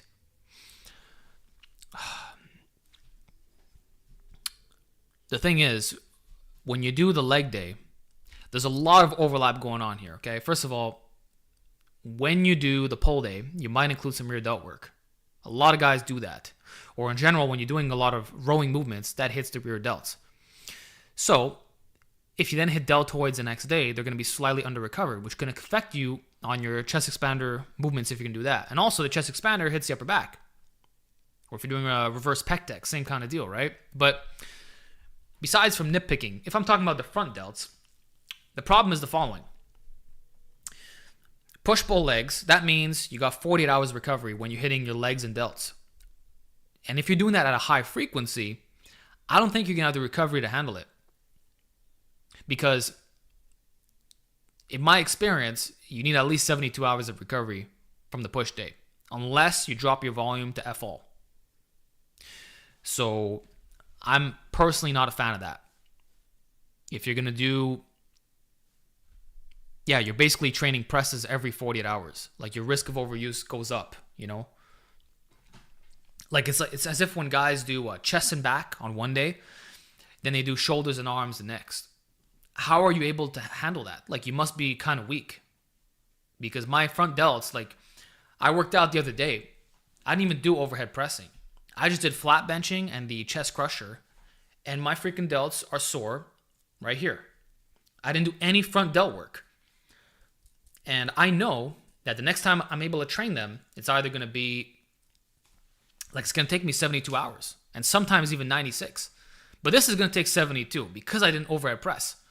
So it's like, if you're constantly pressing every 48 hours on a high frequency push-pull legs routine, I don't know. I don't think it's going to work well. I guess the only benefit of combining shoulders and legs is that maybe you can mix in the lateral raises. That's easy volume for there. Or you can do standing overhead press after your squats. So, like, you're so locked in. Like, maybe there's some heavy front squats with like 275, 315. And now you strip it down to 185. And you just feel so solid when you're standing up. Damn, look at that form. You know? That's where I could see it being beneficial. Please don't miss my paid super chat. I'm poor, lol. Oh, man. Now you're making me feel bad. But all right, let's do this. When are you going to make a new and updated plant-based nutrition video doing the complete breakdown on how to set up a plant-based diet for hypertrophy or fat loss and all the science behind it? Thanks. That's a comprehensive video right there. If you also want me to include the science, like giving references with the studies, that's a lot of work. I think I would do it more so one small video at a time, collecting like everything. And then once it's all been laid out and I have some proper footage to work with, then I can do a complete guide, but it won't be for a while. Like, if you have questions about plant-based nutrition, I will answer them in the comment section or live streams or DMs if you really want that. But for me to make a complete guide, it's going to be a lot of work on that. Like, it just will be. But what I would start with is making some normal diet content, like recipes, showing what I eat in a day. Now that I got this nice kitchen, I can actually film properly. Like, I didn't feel comfortable doing it in the apartment. I think it's time to make some actual like diet content. You're going to see my take on nutrition. You know, I've held off for a long time, and you know, I know what I'm talking about. Like, you've seen me get shredded multiple times. I've never failed a diet ever. You see me bulk and cut in the same year, literally like going from over 20% body fat to 7%. I know I've been studying nutritional science since I believe 2016. I have the books. I know my shit. So it's time to start making some diet content, you know, but I just want to, my disclaimer, and you're not going to mind this, is that it's going to be plant-based only. You're never going to see animal products in my videos. Like, I'm vegan, and even before I went vegan, I knew that this was the way. Since 2016, I've had this suspicion, you know, and the more I look at the data, the more I'm convinced that this is correct. So some guys, it might turn them off, and if they want alternatives, I mean, I could share that in the comment section, you know, but I'm not going to start promoting it in my videos or saying you can replace it with this or that. Like, I'm just going to show you what I'm doing, what I believe is right. And if you fuck with it, great. If you don't, then so be it. And if you consult me for like a nutritional program, it's going to be plant-based, you know. Vegan, no cheese. You can have vegan cheese or nutritional yeast, you know. But yeah, going back to your question, for hypertrophy, it's really not a problem. If you want, you can check out the channel Longevity Muscle. I actually give a nice little breakdown on my approach to nutrition. Actually, I'll tell you what I eat in a day on a general basis. So every Sunday, I do a massive bean batch, usually 3 beans, which will consist of kidney beans, black beans, and chickpeas. I'll fill up the entire Instant Pot, and that'll be consumed for the next 5 to 6 days, max 6 days, but it's always going to be for lunch. So let's break it down one by one. Monday is typically going to be, not Monday, breakfast will be oatmeal with berries, raisins, chia seeds, and flax seeds. You can also have an apple or an orange or a kiwi, some other piece of fruit to go with it, in addition to a vegan protein shake. You can also throw in some green powder if you want, but it's not necessary. Lunch, typically a large salad. I favor arugula because it's high in nitrites. It'll help with nitric oxide production. So you have that with the onions and garlic, with a little bit of a balsamic vinaigrette, which helps with the absorption. And you put some hemp seeds on there. And then if you want a little bit of grains, quote unquote, you mix in some quinoa. And then the beans that you prepared from the Sunday, you mix that in. So you have this big salad for lunch. And then for supper, usually it could be a starch-based dish. So sweet potatoes are number one because they have the most bang for your buck micronutrients. And they also fill you up quite a bit. So a sweet potato is going to be better than white rice, just to say. And then you throw in another bean of some kind, like red lentils are my favorite for this, as well as dark leafy greens like kale, you know. And this is also where you can throw in some tofu or tempeh. So you're doubling down on the protein and you're having more of a starchy meal. Is potato better than rice? Definitely. You're just getting more nutrients out of it. Oh, and the hemp seeds you would put on your salad for lunch, okay? You can have a protein shake as well to go with this meal, but it's not necessary. And then one more meal before bed. You can either have oatmeal and berries again, which is what I often do, or you double down on your supper or change it up. Maybe now you could have a whole grain pasta dish with, again, a different kind of bean, more vegetables. Vegetables has to be with every meal. Fruits, you could have it at the end of your meal, like a dessert or whenever you're hungry. But what I typically do is those 3 meals. Then if I'm hungry again, I just double down. I'll eat the same thing one more time. So it's maximum 4 meals a day. But by doing that, you pretty much got everything on a plant-based diet. And your protein is going to be at least 120 grams, you know. That's what I was getting in a calorie deficit. So now I would imagine I'm probably getting 150 or something like that, you know. For which reason are you vegan? I initially did it for health reasons because I'm an extreme person and I find it easier to go 100% than 90% because if there's that option to cheat, like you might do it, you know. I get tempted by small things, you know. I can't have animal products in the house. And that's how I quit veganism in the first place. When I did it in 2018, I was offered a piece of deer meat because my family hunts. And after that meal, I was like, fuck this, you know, and I just stopped. So what I'm telling you is that one meal can ruin all my progress. It's like an alcoholic, you know, so I'm not, that's why I went 100% initially because why not? For one, it's probably the best way to eat if it's properly supplemented and planned. But secondly, it's just a selfish thing to do. What I'm telling you is that veganism could be selfish if it keeps you consistent. And then by doing that, you see how good you feel and that you're actually following an evidence-based diet that nutrition experts across the globe agree on. And like you notice no differences in the gym. You're looking better than ever. You find it easier to stay lean. You're getting your best physique yet. It's like, I don't need to go back. And then you start looking into the ethical side of things and it all adds up. It all makes sense. And it's like, you know what? This is the right thing to do. And it is. People know it is. They might say they don't care, but at least they could acknowledge that, okay, there's no reason to be killing these animals. So the ethics came along for the ride. Now I embrace it. Now I'm a lot more empathetic. It didn't start off that way. But I messed with it all the way. And now it's like when I look at meat, it doesn't look appetizing to me. Like whatever gut bacteria I had is completely gone. It's been killed off a long time ago. So I actually enjoy the way that I eat. And I plan on sticking to this indefinitely. So it started off for health and then the ethics came along. But would I have done it for ethics first? Even knowing the facts? Even after watching all the documentaries and whatever? No. I really believe in nutritional science. I find it funny how guys, they're going to follow all this garbage exercise science done on noobs. But then we have decades of actual evidence on plant-based nutrition. And they somehow don't want to follow it, even though a lot of the experts aren't even telling you have to go vegan. They're just saying you should adopt a more plant-based approach. And that could be as simple as 80%, or it could be following more of a pescatarian diet. And I can tell you right now, if you look at the Adventist health study, the pescatarians live a year and a half longer. So me, a vegan, is telling you, if you go pescatarian, you might live a little bit longer than the vegan. Okay? The difference is you might have a slightly higher cancer risk and there's all the pollutants to deal with and all that shit, okay?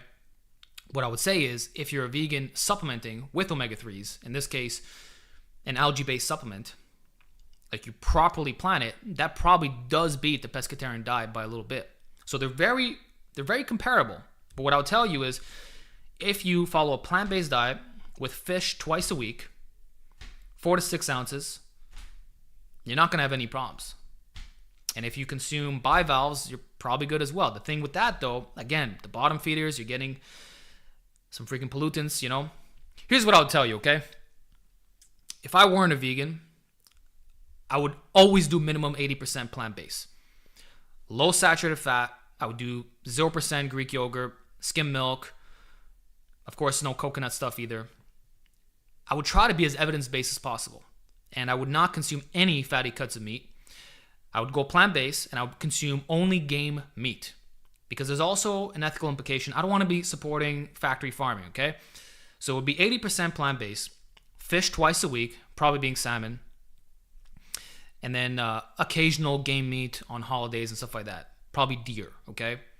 And by doing that, you would be able to live a long, healthy life without any nutritional deficiencies or really having to supplement. That's how you would go about it. But would I follow an animal-based diet, consuming a bunch of red meat on a daily basis, which with butter? No, I wouldn't do that. So it's like when I come at this, okay, it's coming from a nutritional, evidence-based perspective first, and I can give recommendations on both ends. But I like the extreme stuff. I am attracted to the extreme. It's the only thing I know. I don't know what balance is, guys. I've never been able to work like that. I need focus, precision, and I want the fucking best. And if a plant-based diet with supplementation is better, then I'm going to go with that. And I don't care if meat tastes good. I don't care if cheese is good. I'm Mediterranean. I'm Greek Italian. I ate all that shit and much more. Okay, I ate guts. I ate heart, liver, the nastiest things you could think of. I ate all that shit. But I'm willing to drop it all. I'm willing to sacrifice if I know that it'll give me a small health edge. I will do it. Fuck how I feel. And if it happens to benefit the animals, and it's to my selfish benefit, what I'm telling you is, if I am a complete psychopath, I have no empathy for anybody, for humans, for animals, I could be the most evil piece of shit imaginable. If I'm following an evidence-based lifestyle that is also ethical, then again, it's to my selfish benefit. My health is going to improve. So just off that, it is worth it. This guy asked, where do you get your horse meat, Alex? In Montreal, it's legal. So I would literally get it at the supermarket. You buy it in the pack of ground beefs, okay? It was like $8.99 a pack back in the day. I don't know what it costs now, but you were able to do it here. In the States, you can't. And some guys actually travel here just for that reason. But yeah, all this to say, guys, I don't care how I feel, like in terms of, like the ethical side is great, but I really, to me, I want something that actually makes sense on paper. Steak and eggs, see, that's like, you're not following an evidence-based diet if you eat that shit. You're just not. What I'll tell you is, if you want to eat steak and eggs, have deer and egg whites. You understand the difference? That's where I'm getting at here. Do you soak your beans and lentils? Sometimes, but really I just put them in the pressure cooker. The lentils, I'll rinse them and I'll put them straight in. But it's more efficient. You put it in there and you be done with it.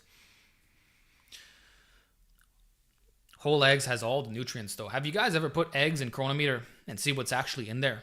It's not that nutritional, to be honest with you. You don't get that much in it. Like, there's a lot better foods to eat. I'm just saying. Or low-fat steak and egg whites. Exactly, Jazzy Michael. You see, you don't have to follow what I'm doing, okay? But you can adopt evidence-based practices. Low saturated fat. Okay? It's really that simple, guys. Like, you guys who are putting butter on all your food and fatty cheese are making a big mistake. And no nutritional expert would ever agree with your position. I'm just letting you know. It's only marketing guru frauds, a very small subset of the population that recommend that shit. People think eggs have all the nutrients, but they have like 1% of the RDA for most things. It's not even, like I said, plug it in and you'll be surprised at how low the nutrients are. There's nothing magical about eggs. Like, people say it's a superfood. Even when I used to eat 8 eggs a day. I didn't find it was a superfood. I didn't find that it helped with my micronutrient balance. Like, I don't know what guys are saying when they're just making up shit. Do you read the One Piece manga? No, I watched the show.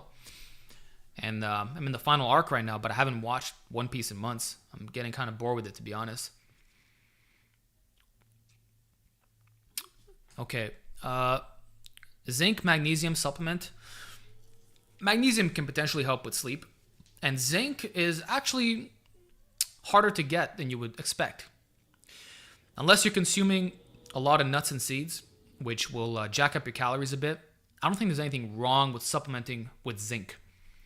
But if you want to get it through diet, the best way is probably going to be pumpkin seeds, which I eat as well. They're very good. But I think a ZMA supplement would actually be to your benefit. It's not going to harm you. It's not like when you consume folic acid and vitamin E supplements. We're talking about minerals here, you know? Yeah, I don't acknowledge that particular doctor as a nutritional expert, and neither do other people in the field, by the way. I'm just saying. Check out Dr. Furman if you want a different take. Bro, I eat so many nuts, it's insane, like 300 grams a day, at least per day. You got to be careful, though, because even 28 grams of nuts is a lot of calories. I'm not saying it's necessarily bad. Like, walnuts are number one. But if you're consuming, you know,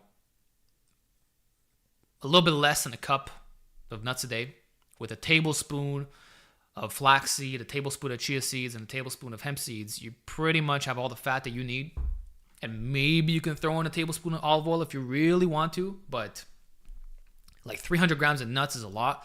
I guess I'd recommend that for someone trying to gain weight, or you make yourself like a natural nut butter, you know. Favorite DBZ saga? Frieza saga, hands down. Since I was a kid, including as an adult, like, it's just, I think it has the best character development. And there was still like a big power gap between all the heroes and villains, and everyone was like, it just got crazy. Like that, like after Frieza, the power levels kind of became obsolete, and everyone was becoming Super Saiyan. There was like this big jump in performance. So I don't know. I felt like it was more grindy, and I love when Goku was training in the spaceship at 100 times gravity in the red room. Like, that inspires me. Like, if you look at my home gym, I always got the red lights on. It's because of that. After seeing that shit, I was so inspired, you know. And then the hyperbolic time chamber, I think of blue with that. So that's why I always got the red and the blue. Gravity chamber and hyperbolic. The Android saga was cool. I got to appreciate it more as I got older. I would agree. Broly got a big chest, yeah. How do you shape up your beard? Right now, I'm actually not doing anything. I'm trying to grow it out again. But I got a vegan boar bristle brush and my wooden comb, you know. But usually what I would do is about 12 to 16 millimeters on the chin, about 3 millimeters on the soul patch, and then 5 to 7 millimeters on the mustache. And then I would fade it in. I would go 7 millimeters here, 9, 12, and then 3, 2, 1. So you fade in like that. But I've been doing my own beard since 2019. So it's a skill that you acquire. And then for the neck, I use a straight razor, one finger above the Adam's apple, go straight across. Okay, don't let it follow up into the ears, or else it actually makes your jawline look worse.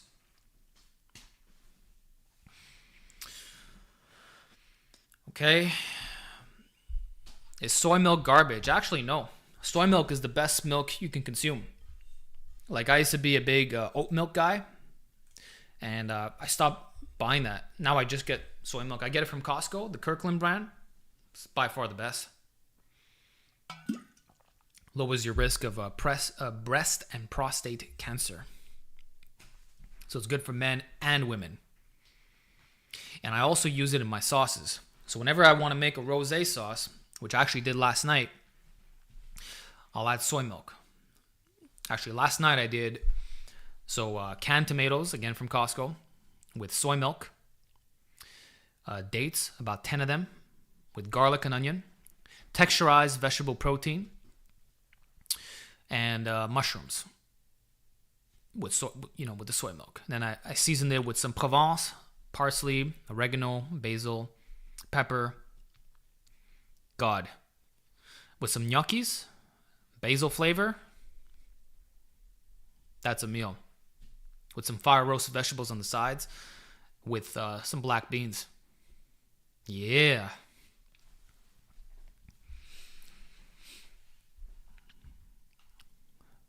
Do you do direct ab work? Not as much as I'd like to. I always get lazy with my abs, but leg raises are great, as are front pulls for indirect volume. But for me, it's It's always been through heavy isometrics. Like, you know how guys say the lower back grows well from deadlifts, the spinal rectors, you know? Well, it's just high isometric tension. Now, you can argue that something more with flexion and extension would be better, on paper anyway. And of course, the same could be extended to the abs, but could you grow your abs indirectly? Yeah, with enough heavy-ass weight, you could. It's not the best way. It's actually inefficient, and I probably wouldn't recommend it, but I can get away with it. So when I got heavy-ass weight that I got to support, axial loading, and I'm doing all this calisthenics, L-sit pull-ups, leg raises, you know? Well, leg raises working the abs direct, but when I'm doing all this stuff, I don't have to weighted crunches, you know? But I should. The best would be the decline crunch or the GHD sit-up, popularized by Bald Omni-Man. Isn't soy bad for big D energy? No, it's actually the opposite. So soy contains phytoestrogens, phyto meaning plant. So it's plant estrogens, and it binds to the estrogen receptor. So if that estrogen receptor is being filled in with the phytoestrogen, then it actually blocks the effects of estrogen. So it's doing the precise opposite of what people claim. Guys say that because it's estrogen, it'll bind to the receptor and give you estrogen symptoms. But it's a plant estrogen. Your body doesn't see it in the same way that it does with, say, animal estrogen. Just saying. And this is exactly why in areas of the world where they consume a lot of soybeans, they have lower breast and prostate cancer. You know? So it's not going to make your D small. It's not going to affect any of those things. It's not going to give you bitch tits. Do I have bitch tits? Did you see that when I got shredded recently? Actually, I was still able to get it on. A lot better than last year when I was eating all that horse meat, let me tell you. So when people call you a soy boy, it shows how little they know about nutritional science. Soy is a very good thing to be eating. Every man and woman should be consuming soy products. Now, if you don't want to do tofu because it's a little bit more processed, then have soybeans, whole soybeans, edamame, you know. Eat that and call it a day.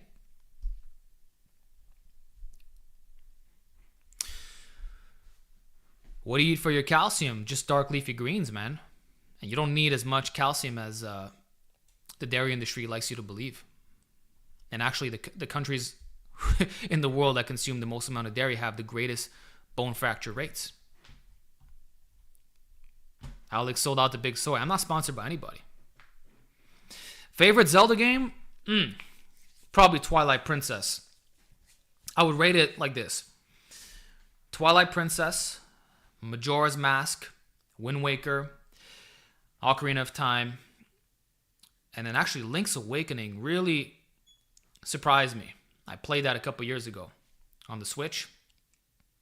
But Twilight Princess I replayed that game so many times. I even used to glitch in it. Like I did the glitch where you get to keep the wooden sword for the rest of the game.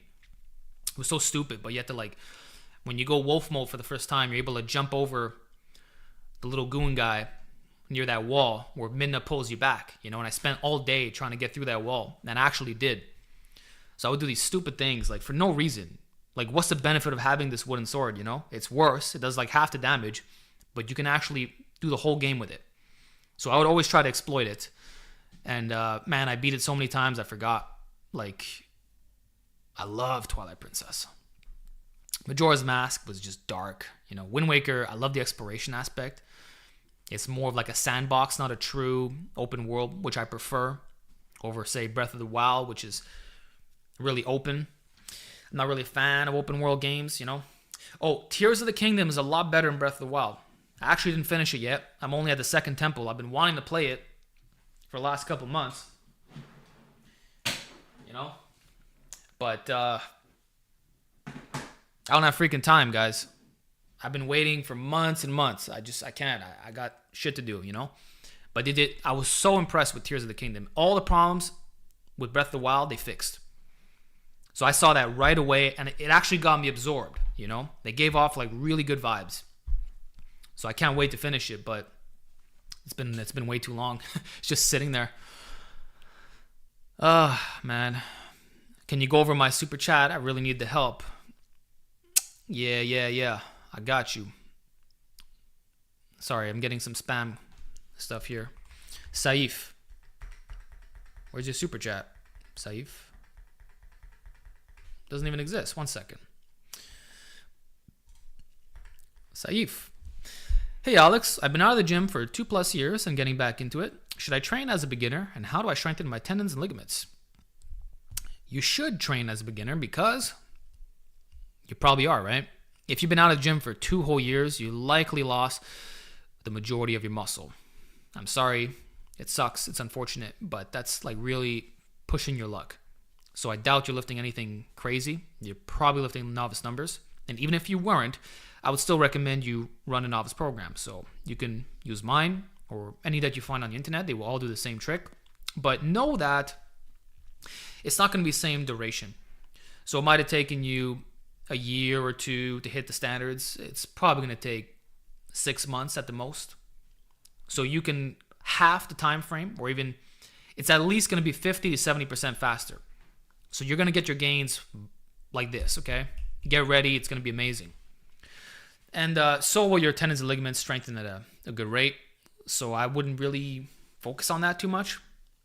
But if you want to further bulletproof that, then buy yourself a pair of resistance bands and start doing a lot of band push downs at home every 12 to 24 hours after your workouts.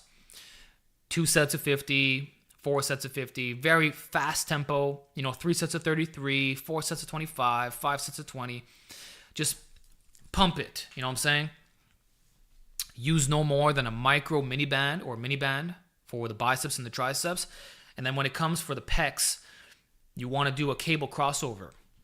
So you can do that on top of a pull-up bar, or one arm at a time with a door, or dual on top of a power rack. So you set them up to the sides and just flex your freaking pecs, And that's what you do for the upper body. And for the legs, it's going to be the same strategy, just for the quads and hamstrings. So band leg curl. You lie down on your stomach, loop the band around your ankles, just do high rep leg curls, or sit down on a bench, same thing. Leg extension, no difference. Actually, for that, you can even sit on something like a reverse hyper or any like tall bench and hold it from behind you like this, like you're doing an overhead extension, and that'll stretch out the band enough that you can do leg extensions and use like a thicker band for that. But that's really the secret to building the tendons and ligaments. Very high rep band work. Like, I swear by this stuff. It really does work. And then just follow it up with a novice program and you're going to be just fine. AJ, hey Alex, how'd you get a back that big as a natty lifter? It's really impressive. Well, thank you, my brother. Could you see the back? No? I don't know what you're looking at. No pump. It's my best area. I would recommend you check out my latest video, the Ultimate Back Guide, which I should have called it that. I had a popular influencer message me saying, in my 10 years of watching YouTube fitness, yours is by far the best guide I've ever seen. So that's Grow Your Stubborn Back. Grow Your Stubborn Back, best fix. Watch that video, bro. But I cover a lot of stuff in there. So you might be wondering what's in there, like what's the best, okay? And to that, I would tell you the weighted pull-ups. I started weighted pull-up specialization in 2017, like full on, okay? You can even watch the videos from back then. And then I got my home gym in 2018. I believe it was January or February. And that's basically all I did. I even stopped doing hip hinges completely. So from, let's say 2018 all the way to all the way until recently, the weighted pull-up has been my ultimate mass builder. I credit it to the majority of my recent back gains. 1 second. Damn, I didn't show you from the proper angle when I was doing the flex. 1 second. Here. trying to get this right. Is it here?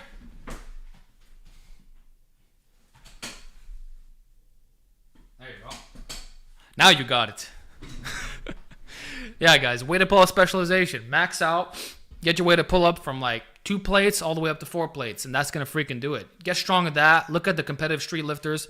They all got crazy wide backs, even thick, because if you use all the grips, okay, you do wide grip, close grip, medium, underhand, you just freaking do it all, then you're not going to have problems.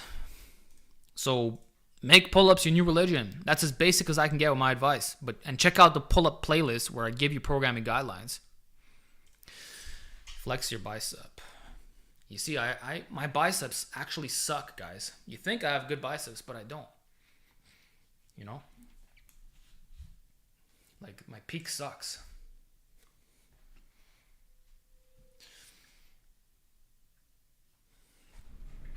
Could be a lot better. I don't care what anybody says. My biceps could be better. And I'm working on them, eh? I'm curling 135 for reps now. With my new cable tower, you're going to see some movements that line me up well. It actually feels good. Like I'm doing the behind the back cable curls. The thing is, I am a wide guy. And like I can admit that a lot of these restrictive curls are not necessarily the best for me. But I still do them anyway.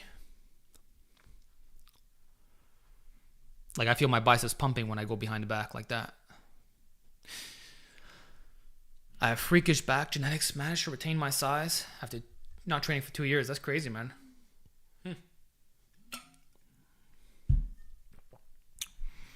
I'd lose my muscle if I did that shit. Alex, how'd you get that humongous cake? I didn't realize you were able to see it when I did the back pose. Glute specialization, but not even doing hip thrusts. If you look at the Naturally Enhanced program, it's all about the outer extremities of the body, and I emphasize glutes. Like I intentionally stopped training my quads just to get my ass as big as possible. I wanted to be posterior chain dominant, and for that, it was doing a metric boatload of hip hinges. And in fact, when I used to do those low block pulls and low rack pulls, I didn't even realize at the time, but that was more glutes. I was doing it for the upper back, but I was staying in my active hinging range without even realizing it. So when you go lower on a hip hinge, it's just more lower back. It's not more ass. So I went really heavy on those rack pulls and block pulls. And so my glutes got massive. The same thing with the lunges. I used to do 225 for reps with a barbell. You see me do a 300-pound lunge. I probably got to get back into doing those. Like at the end of my workout, guys, I would grab the heaviest dumbbells at the gym and I would just do high rep lunges. And then I would even superset it with RDLs with those dumbbells. That was just like baseline to maintain my legs. And then when I would get them bigger, it would be focusing on the heavy hip hinges. And then what actually blew up my butt even more is when I started doing low bar squats. When I took my squat from, let's say, low 400s to 507, my ass just exploded. Like it was the biggest that I'd ever been in my life. And there's a video of me from 2 years ago. You can see me wearing boxers. And I have this round, bubbly ass from the side. It's just huge. It was actually way too big. I couldn't fit in any of my pants.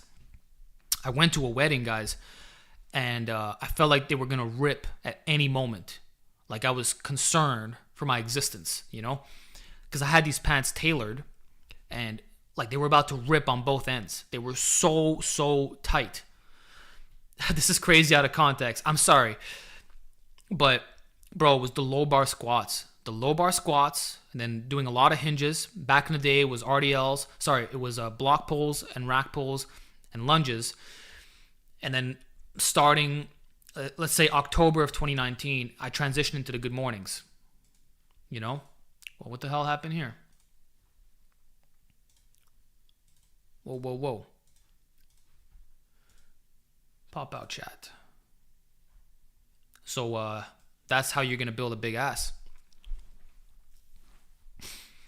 Is caffeine bad for you?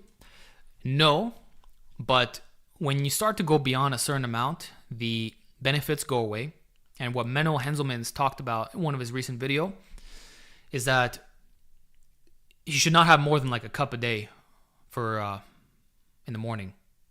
And I know that's hard to accept. I still have trouble with it, guys. Like, I started drinking coffee in grade 4.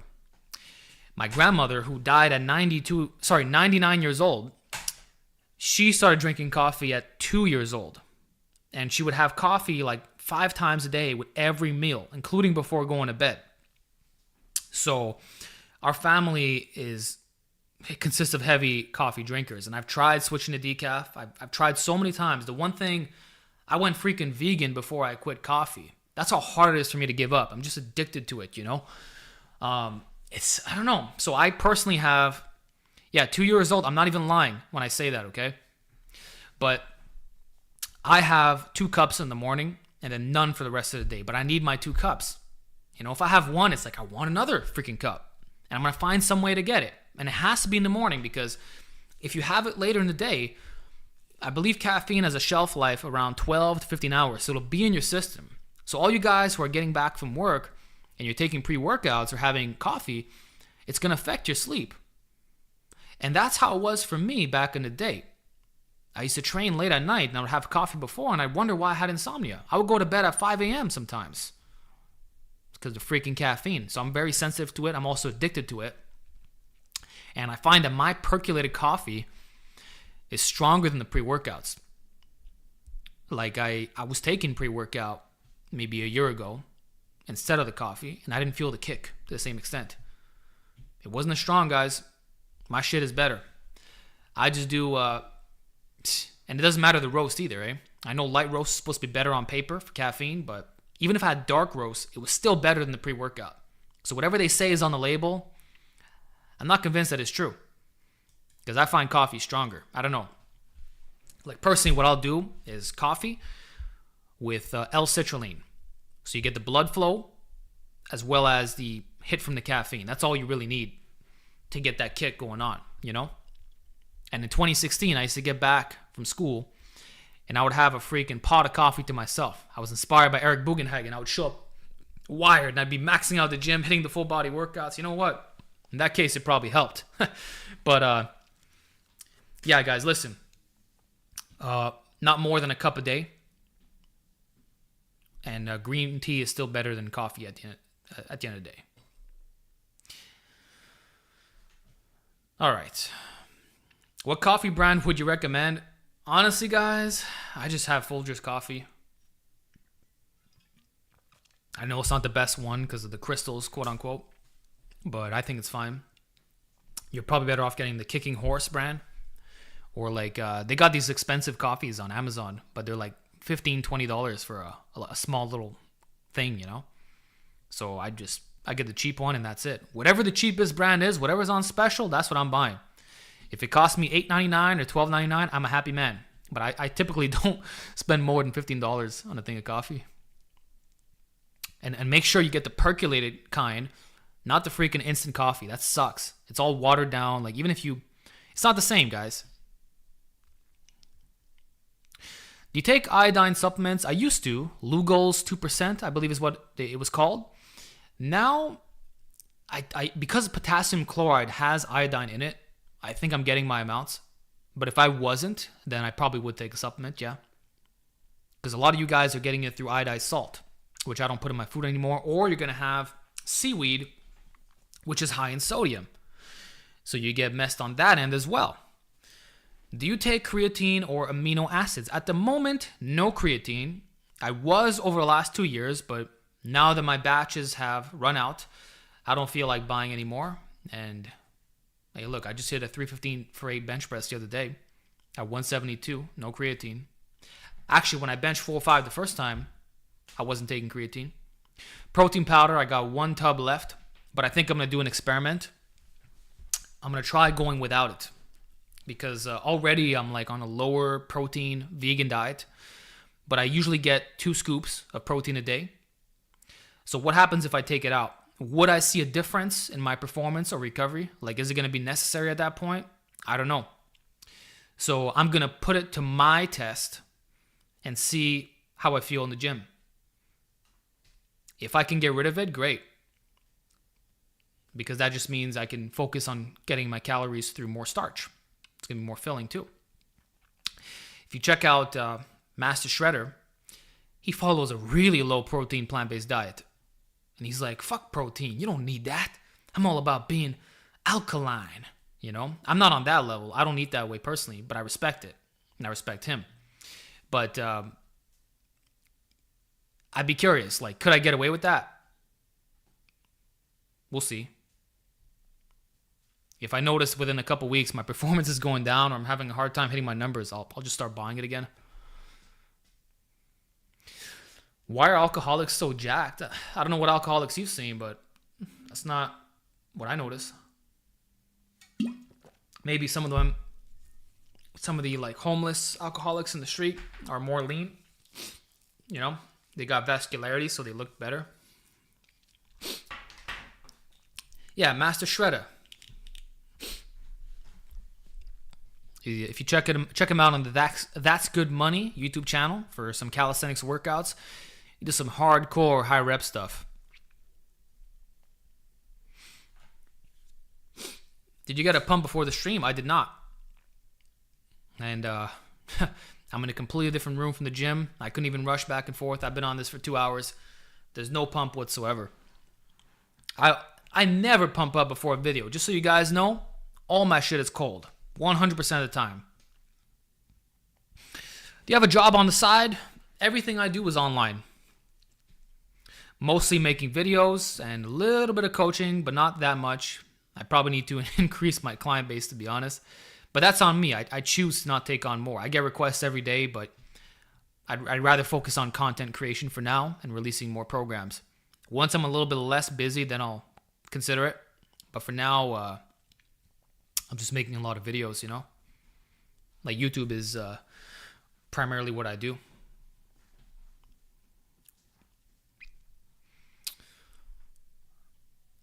I'm just finishing my last batch of the Transparent Labs protein powder. The vegan one, not the grass-fed.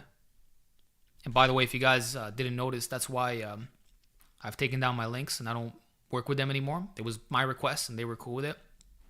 I didn't feel comfortable because people were using my affiliate link to not buy the vegan one. They were getting the grass-fed. So I'm like, okay, there's kind of an ethical contradiction there. But they're by far the best company I've worked with in this regard. Their stuff was pure, including the grass-fed. Like, it was the best protein powder, hands down.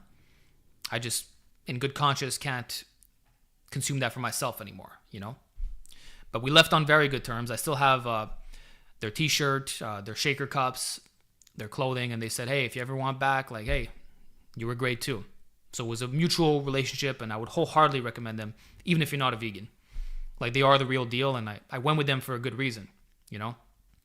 But nowadays, I would see myself switching to maybe with Nimai Delgado's brand. Maybe I'll hit him up after a year of doing this plant-based stuff. But, yeah, it was just an ethical reason, guys. Not quality control. Like, they were the best. You train upper glutes. I don't really worry about biasing to that level. And right now, I'm not trying to get my ass that much bigger. I'm trying to go more so Steve Reeves mode, in a sense. Or you know what? I just don't care about my legs in general. How about that? Like, usually, if I'm just doing the bare minimum, I can maintain a deadlift of a bit over 5.5 plates. I don't know what I can hit right now. Probably 6 plates, actually, for 1 rep, sumo. Squat, maybe 440 at the moment. I don't think I could do 500 right now. If I trained for it, I could in a quick amount of time. But I'm just trying to maintain my legs. I don't care. I know I got so much more potential. It's actually a shame because out of the big 3, I'm built for the squat the most. I have a long torso with short femurs. So that should be my best lift. I should be one of those guys who's squatting over 600 naturally. That should be me. I'm more built for the squat than the bench, yet the bench is my best lift. It's my fault. I don't want the bigger legs. I don't want to train in that way. I don't care. But it is untapped potential. And some guys are probably thinking, like, you're insane. You know? Why no minoxidil for your hair? Because you have to be on it for life, and you're still going to lose your hair if you're not on a DHT blocking supplement. So, yeah, it sucks. I'm a swimmer. What biomechanically am I biased to? Probably the deadlift is what I would assume. Swimmers tend to have longer arms proportional to their height, which means you're probably able to hip hinge well. Swimmer builds, deadlift builds, they go in hand, right? My OG right here, thoughts on 531. I think it's a general good template. Like, what was it called? Strong but big, or big but strong. I like that one. I like the simplicity of it, that you're waiving your intensity with the 531, of course. Like reps of 5, reps of 3, reps of 1. That's what I used to do back in the day as well, but I didn't call it 531. And then you're just doing back down sets with 3 sets of 10 or 5 sets of 10 between 50 and 65%. Like, it works. It's very simple. It gets the job done. But it can be a little bit... I mean, the thing is, I can't talk trash about it, because if you read the book, like all of them, there's so many damn templates. So it's like, which version of 531 are you talking about? You know? Like, I'd have to do a freaking 3-hour podcast just to cover these templates. Because you can go on and on. There's infinite combinations. So for that, like, it's excellent. Like, it's very bang for your buck. But you got to know which one is applicable to you. And I would just go with the basic one. And that's it. I would still say that Conjugate is better. Like, instead of waving 531, just do a top single. Or auto-regulate according to how you feel. You don't have to wave it down like that. If you want to hit a 3-rep max, you do it. If you want to do a 4-rep max, great. 5-rep max, fine. You're still hitting the high threshold motor units. You don't have to periodize that, you know? Like, I don't periodize my intensity work. It's literally just a max effort single every week, and I rotate the variation. I don't need shit else. The percentage back downs, it's going to be similar to what 531 recommends, but in everything that comes after that point, it's just basic bodybuilding double progression. Are you concerned about tendon health with the vegan diet? Nope. In fact, when I was shredded, 7% body fat, I was maxing out 4 times a week. Remember the Road to Shredded series? I was doing weighted dips, weighted pull-ups, bench press, 1,800 calories, cardio twice a day, burpees 67 days straight, vegan diet, under-recovered, still didn't get hurt. I'm not worried about the diet aspect, and I'm also not worried because I'm a real lifetime natural. And I put not only my money where my mouth is, but also my life and my business, because I burned every bridge. I work online. When I benched 405 the first time, my Medicare card was expired. Okay, so in Canada, if you don't have a Medicare card and you get injured, then you end up in a situation where you got to pay for this surgery or whatever it may be, okay? So I could have been royally fucked, okay? I maxed out on the bench without a peak just because I wanted to test my PR. I got it, and I didn't strain my pecs. And I've been maxing out for 10 years straight now, since the summer of 2014, when everyone said I was going to get injured. Still no injuries. Also doing it on a vegan diet, no injuries, no recovery differences. There's one or two situations. Either I'm some genetic anomaly who's just bulletproof and can get away with anything, which I doubt, because I used to be in pain when I was 17 before I discovered this shit. Or 2, the conjugate system works in reducing overuse injuries. Which, if we look at Matt Wenning, in his 40s, he's still able to produce world-class numbers. And this is the exact way that he trained. I think there's something to it. All the band stuff that I talk about, rotating variations, having no weak links, that's why I'm not worried about tendon injuries. And you guys who worry about this, it's the programming that you got to fix first. It's not fucking collagen powders and all the stuff that marketers try to sell you. You need to fix what's in the gym. It starts with that. Straight up.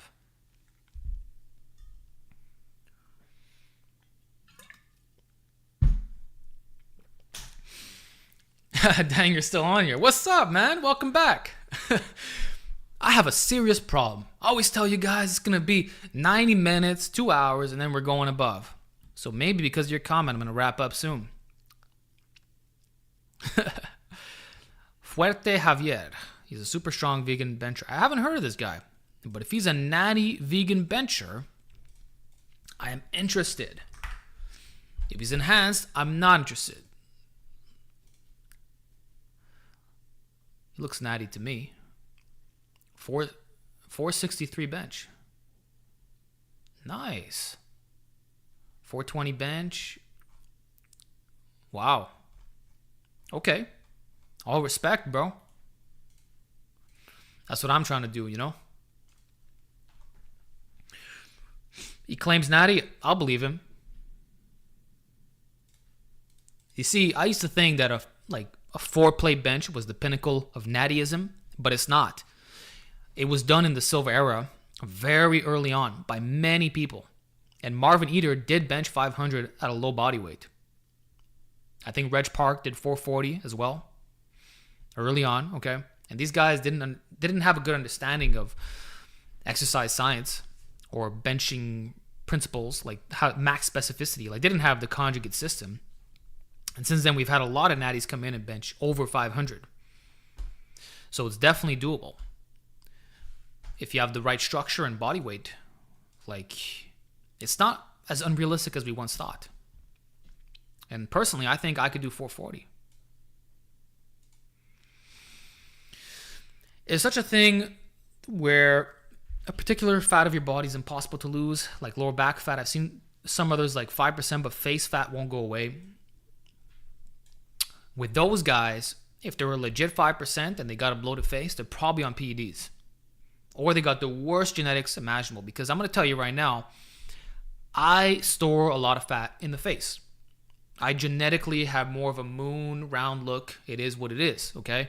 And I quite literally need to be 7-8% body fat for my face to look decently normal. But there's some guys who are like 12 to 15% body fat who look just as lean as me in the face. When I'm like, I have abs in my goddamn veins. And you can't even pinch an ounce of fat. I've also noticed that my abs will be really shredded, but my obliques, it's the last place to go off. Like every single time. Like I have a hard time getting shredded obliques and getting that crispy line on the side. But I've seen some dudes that they're 15% body fat and they got this amazing line right here, but then they got no abs. Like for me, it's the opposite, you know? And it doesn't matter what diet I follow, how I train, how much I'm resting, it's just genetically how the fat stores. It is what it is. But the face, like if you're like truly peeled to the bone, it should be sunken in. Like I don't have, you know, when they talk about looks maxing, like I'm not a poster child of that shit. I don't have this crazy chin or these crazy cheekbones or any shit like that, right? But when I'm 7%, I look like a male model. I'm not trying to toot my own horn, but I look like handsome Squidward. You could see all the lines and everything, but you're literally fucking starving to death. It's stupid. So I question people who are comp ready and they got moon faces. To me, that's a sign that you're on something. But is it possible that there's some areas where you don't lose fat? No, I think it's just the last place to come off. And maybe you're underestimating like how much further you need to cut. Like you're probably not as lean as you think you are. Oh, my freaking eyeballs. Oh. For you guys that don't realize, I wear glasses on the daily. Like, I have a hard time seeing. When I make videos, I take them off. When I work out, I take them off. But I do need glasses. I wear them probably 90% of the time. Your intelligence superior. Well, thank you, Conrad. I did an IQ test and I was scored 130. So I'm not a genius. I'm like above average, but I'm not the smartest guy, you know. I do like learning. I get off to that, but there's people who are much higher than me.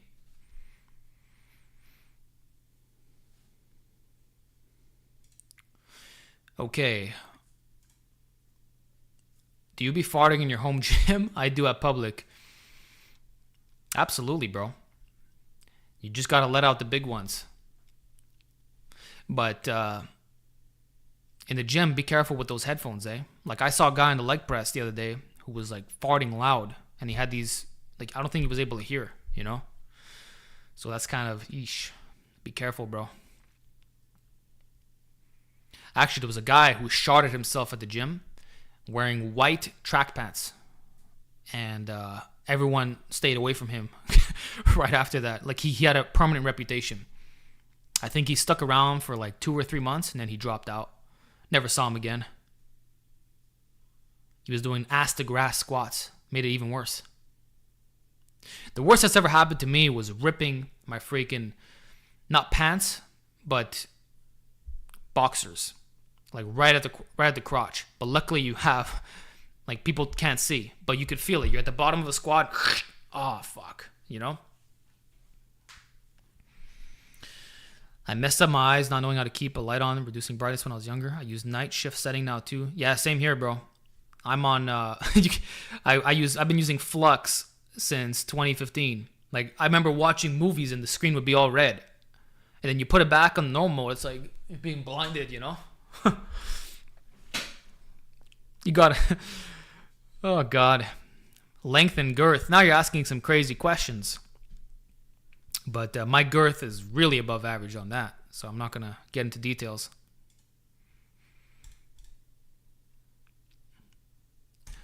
Let's see here.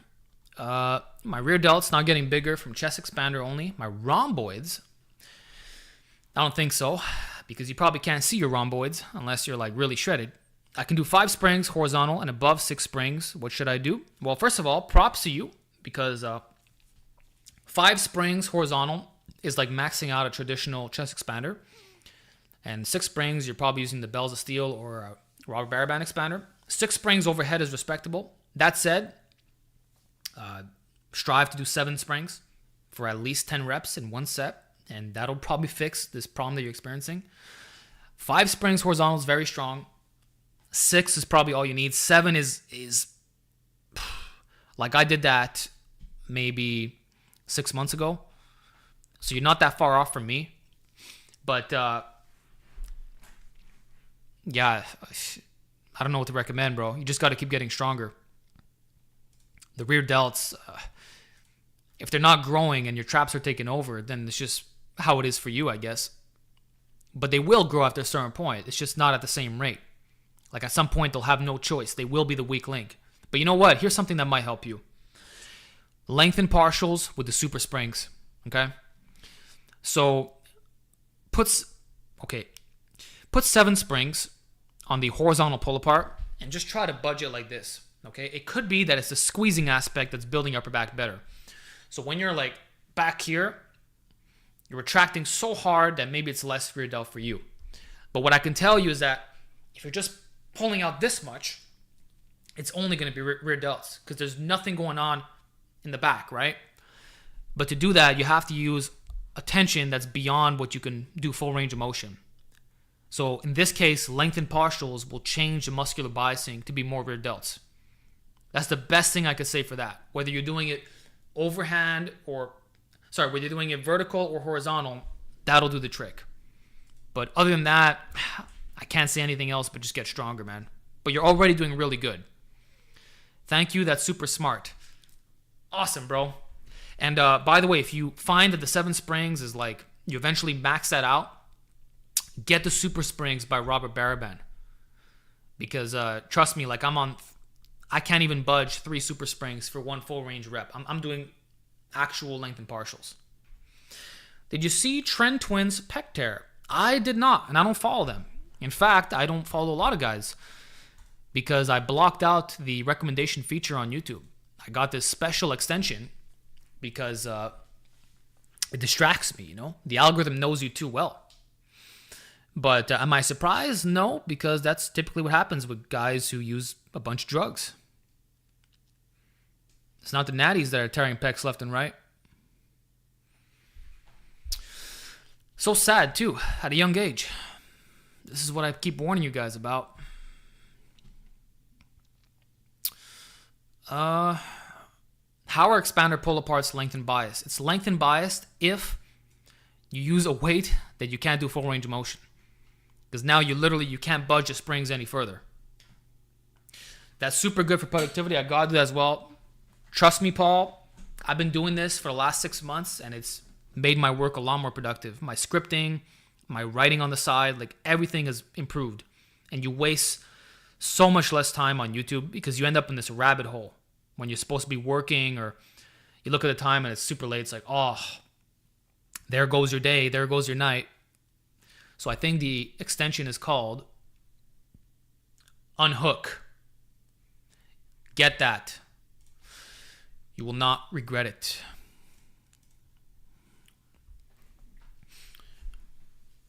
Okay.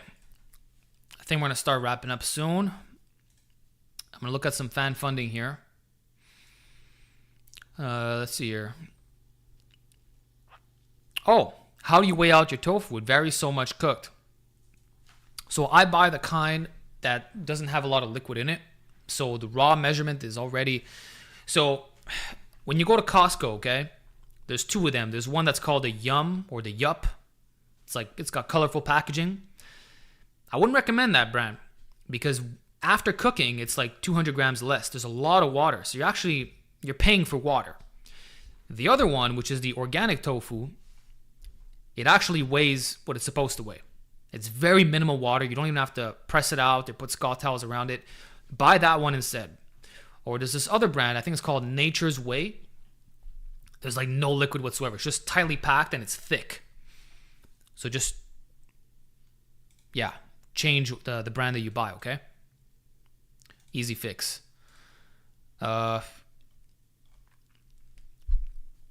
Take the garden pill. Great for plant-based diets. Gardens are the best.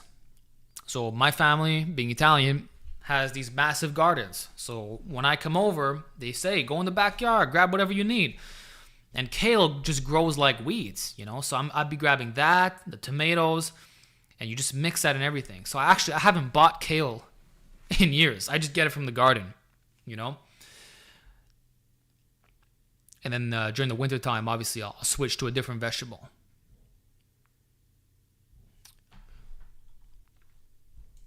Would forearm training help with improving bench?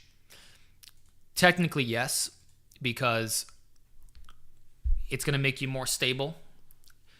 Like it's the vertical forearms. Like if you have more muscle around here, it's like having an extra pair of wrist wraps. It locks you in that much better. You have a firmer grip as well. You can squeeze the bar harder.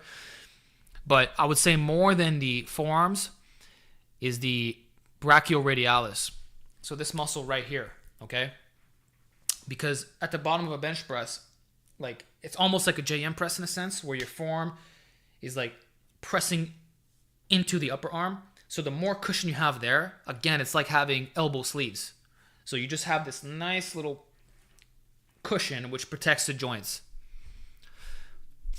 And of course enhances stability. That's why like bench press, the fatter you get, the better your leverages are overall. You're just springy. It's kind of like on a barbell back squat, you got this gut in the way, right? And you can bounce off your belly. You're just more, just more bouncy in general. So the same applies to the brachioradialis. Cushion for the push-in, Forearms, they probably do help to a certain extent. Maybe with golfer's elbow, like right here, if you build that up. Maybe it helps with the reverse grip bench. Maybe for more restrictive variations. But usually when I do certain movements that aren't the best biomechanically, it's where I'm pressing right here is where I'll feel it. And the right side tends to be worse than the left. Chonky boy. I love a chonky cat. The fatter, the better. They know how to live, man. Thank you, Black Lotus. No, I do not live at home. Well, I live in my home. Weighted pull-up and dip standards video. Well, actually, I plan on making a video talking about just weighted pull-ups and dips being the most hypertrophic combination. Like, can you get massive with just pull-ups and dips? But I'll include the standards as well, so don't worry about it. Thank you for that donation. Oh, wow. Thank you, Sachin Lalwani. Much love, bud. Thoughts on heavy sandbag training, carries, the shoulder, bear hug, squat, etc. Been watching the stone circle and it's brutal. I made a sandbag video years ago. It didn't really do that well. I originally got into it for like bare knuckle fighting, believe it or not. Apparently that's one of the best forms of conditioning. So I would use it as a punching bag and also for conditioning. Okay. But it definitely gets you in shape, especially if you do like lunges, and just carries in general are the best. The throws, I don't have a lot of experience with, but it's like for long form cardio, you can hold that thing and just do laps back and forth. It's similar to farmer carries, except there's more static contraction in the upper back and the core, I guess. It's worth doing, but it's not my specialty, if I'm being honest with you. Like, strongman competitors know a lot more. Like, Alexander Bromley's in love with those things. He's always talking about the benefits in his videos. So if you want like a proper full guide, that's the guy you got to check out. You know? But yeah, definitely consider sandbag training. I'm sorry I can't share more information. It's just not my specialty. In general, I'm not too familiar with strongman programming. Like, if you ask me about axle clean and press and the Conan wheel and all this stuff, I have no idea what to recommend.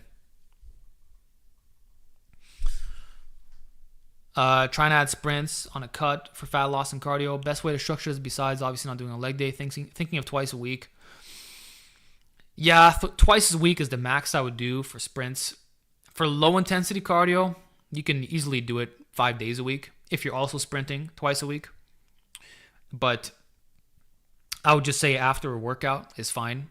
Of course, there's the interference effect, but how much is that really gonna hurt your gains, you know, especially if you divide it a couple hours later. Like, the best thing would be that you work out with weights in the morning and then maybe do sprinting at night, or vice versa. But there is a chance that the fatigue from the running blends into your weight training. You know, that could be a little bit of an issue. If you're tired, that is. If you're not tired, great.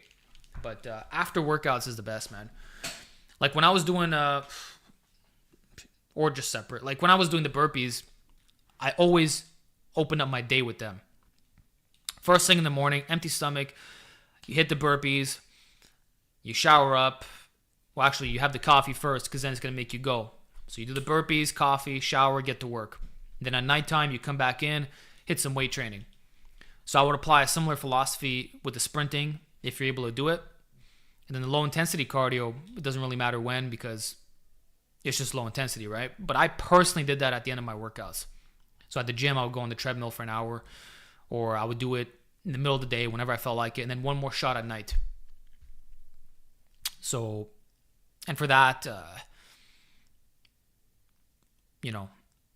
30 to 60 minutes of low intensity, and the sprinting. The thing is, I don't really do sprinting. I do high intensity cardio, but not sprinting. But it should be 12 to 30 minutes tops. But the shorter, the better. So yeah. Mr. Kill Jr., my brother has been mistaken by a gangster. Oh, yeah, I already answered that. Thank you. Testosterone levels, libido on a plant-based diet. Libido is the best it's ever been. I feel like I'm a 14-year-old teenager once again. My downstairs is rock hard, as good as it's ever going to be. Blood flow is through the roof. I never have trouble breathing. I never feel inflammation. My cardio is as if I was a competitive track athlete back in the day, which I did compete in. I used to do swimming and track. My cardio is the best it's ever been in my life. Better than when I was a teenager. So the blood flow benefits are real. And of course, if your arteries are supple, that's going to affect, you know what? And surprisingly, when I got shredded this year, I was still good on that end as well, despite probably having lower testosterone, which I would not credit to the plant-based diet. For the testosterone part, I would say it's because my body fat was too low, and you experience this every time when you get down to 7% as a natty. That's why all these guys are on TRT, because then they can be all energetic and have their hormones be optimized while being shredded. But yeah, endurance and rigidity is a common known vegan side effect. Lots of memes about it. Bro, it's 100% true. It's better than I could have imagined. That's the one thing. Okay, listen. With the plant-based diet, everything's been relatively the same, except for the fact that I have a harder time gaining weight on a plant-based diet, and my cardio is better.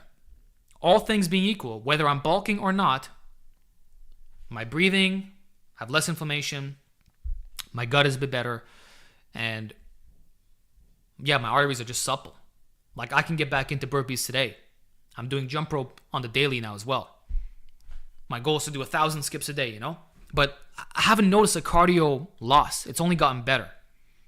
Yeah, all the nitric oxide, the dark leafy greens, there's no saturated fat. You're not damaging the artery wall. Like, whatever I did to my arteries, there's been something that's reversed all the damage I did years ago with all that saturated fat. Something has occurred. But in terms of numbers, I can't tell you because I haven't done a blood test in 10 years. So I haven't the slightest fucking clue about any of my numbers. The only thing I know is my blood pressure, which is 100/60. On a vegan diet, what can you replace eggs with for breakfast? Tofu scramble, bro. Get soft tofu, put a bit of turmeric and black salt with seasonings of your choice to go with it if you want it more salty, whatever. And have that in a wrap. It's going to taste just as good. Actually, I prefer it nowadays. And when I go on picnics, that's what I do. Whole grain bread with a tofu scramble, vegan mayonnaise, with a bit of vegan cheese too. Low fat. Easy peasy. Get the cheeses that use potato starch, not coconut. And make sure to add nutritional yeast as well. So that's your best replacement, man. Oh, fudge. I worked out hard the other day. You know, the muscle that gets the most sore for me is always my shoulders. Nothing else. My pecs don't get sore. My biceps, not really. Forearms, no. Actually, when I think about it, most of my muscles don't get sore.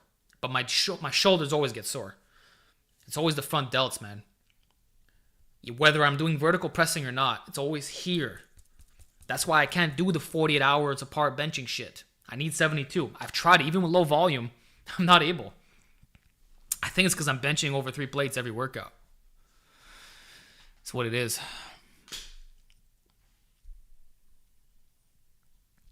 I've been working out for 14 or 15 years. I don't remember. See, that gives it away, but yeah, I'm not going to share that right now. And I did calisthenics for 3 to 4 years. I don't remember the exact time frame, but it was in that range. We could say 3.5 years. So I started with that. Then I started lifting weights. I became an early intermediate lifter. And then I started the YouTube channel. But I've been training for a long time, guys. And I'm not going to stop. I'm just, there's a lot of things that have changed in my life. Some of my interests have gone down, like I don't really care about anymore. But the one thing that's been consistent is my obsession with fitness. I've been obsessed since I was a teenager in high school. I believe I started getting obsessed in secondary 2. I don't know if Americans have that system. That would be the equivalent of grade 8. Right? Yeah, so grade 8, from then till now, I love fitness just as much. Like not an ounce less. There's a reason why this became my career, right? Alpha Destiny, do you wish you were American? I'd much prefer to be American, yes. Canada has its pros, but also certain cons. But I agree with the American philosophy all the way. On many fronts. Bless America. You guys are lucky. Like if they can swap my passports permanently, if I can, I would get rid of my Canadian citizenship to go live in the States. Hands down. But it's good here, You just got to get to the right places. Canada's nice. It's a colder America, I guess. Move to Texas, bro. I'll sponsor you. I would go to Texas. The only thing I have a hard time with, guys, is the heat. I have very low heat tolerance. So I actually like the cold in Canada, even though it could be a bit excessive. Are you religious at all, or have you considered? Well, I've read the King James Bible. I have it sitting in the other room. And I was born Christian, But am I? Do I actually believe in the philosophy? Or do I wear this due to other reasons? Like this cross was my grandfather's. He got it in Italy or California. in the early 1960s, I think. So he wore this from a young man. He was born in 1928. No, he got it even younger than that then. Probably in the 50s, he got this. And before he went off to the hospital, his final visit, he removed it because he was afraid that they would steal it off him. You know, when an old person they can't really move and do much, he didn't trust the hospital. Because my grandmother, the CLSC, they would steal some of her jewelry when they would come over. So he hid it, and he entrusted it to my mother. And I basically inherited this years later, so it was his. He never took this off. I haven't taken this off in months. And I mostly wear it to honor him. But am I familiar with the Christian philosophy? Was I born into it? Did I do my communion and all that stuff? Yeah, I am a godfather as well. Do I believe in it though? You can decide that for yourself. But I'm well versed in it.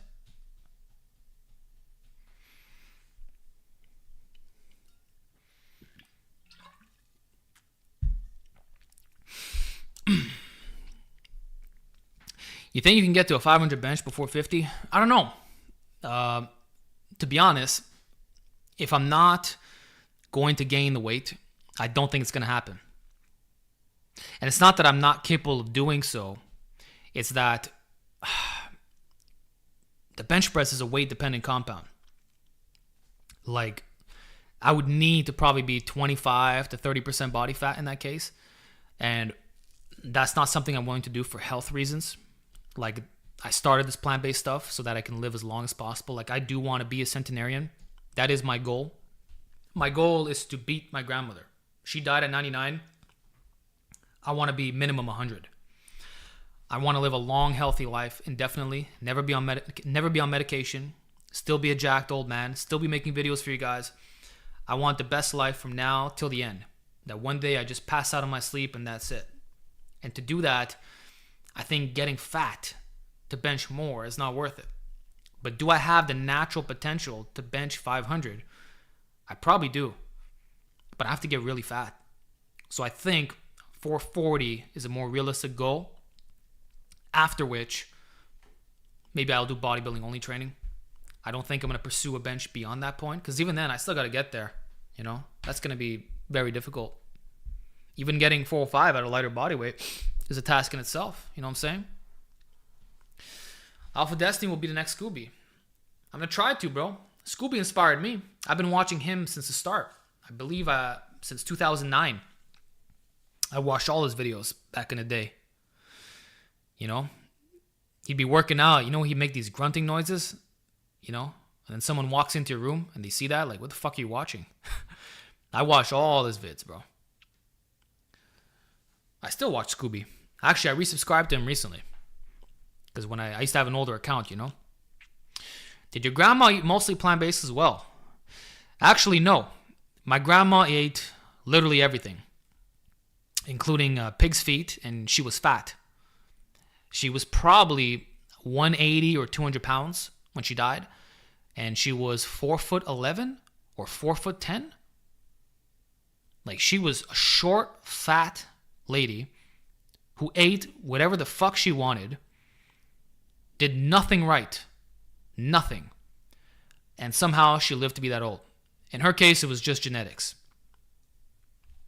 She has a sister who's still alive. I think she's 95 right now. And she's skinny and she actually does eat right. So I think it's going to be interesting to see how long she lives. And my grandmother had an uncle who lived to be 103 or 104. I also had a great-grandfather on my Greek side who died at 87, which is not that old, but he was smoking 3 to 4 packs of cigarettes a day. My Greek grandfather recently, he passed away 2020, and he smoked 3 packs a day as well. He got his lungs checked, and his lungs were clear. Like, there was nothing wrong with them whatsoever. And he's like, you see, cancer didn't get me. He actually said that. He didn't give a fuck. Okay, basically with him, he got skin cancer at 29 years old. And after that point, he just decided to eat garbage for the rest of his life. And he decided to smoke and eat out, and he just didn't care. He lived like a badass degenerate, you could say. So he still lived to 80, but smoking like a nut job. Like, that's not normal. Whereas my Greek grandmother, she actually did eat good, quote unquote, traditional Greek food, and she passed away at like 78 with health problems. You know? So funny how that works, but she was also fat, you know? So on my Italian side is where the longevity genes really are. The Greek side, we got it too, but I think they just didn't live the best way, you know? A bit heavier and a lot of smoking and stuff like that. But we do have a longevity, you know? What would it take for you to dip 405? Oh, I don't know if that's in the cards for me, man. That's like world-class territory. Your top 0.1%. I think I could do a 300-pound dip. But anything more than that is going to be, I don't know. I think you're asking for a bit much there. I don't see it. It would take probably PEDs to do that. If that. I don't know. Well, actually, let's think about it logically. Let's say I do a 300-pound dip naturally. How much could I do if I was enhanced?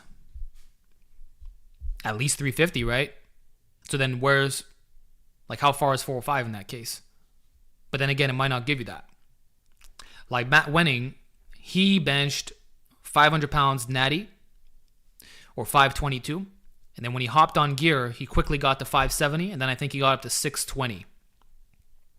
So at the highest level, the juice will give you about 100 to 150 pounds on your bench press if it was already like really up there. How does that apply to the way to dip? I don't know. It might be 50, 100 pounds. See, you make a good point. Corelri Kobisnos. I'm sorry if I said your name wrong.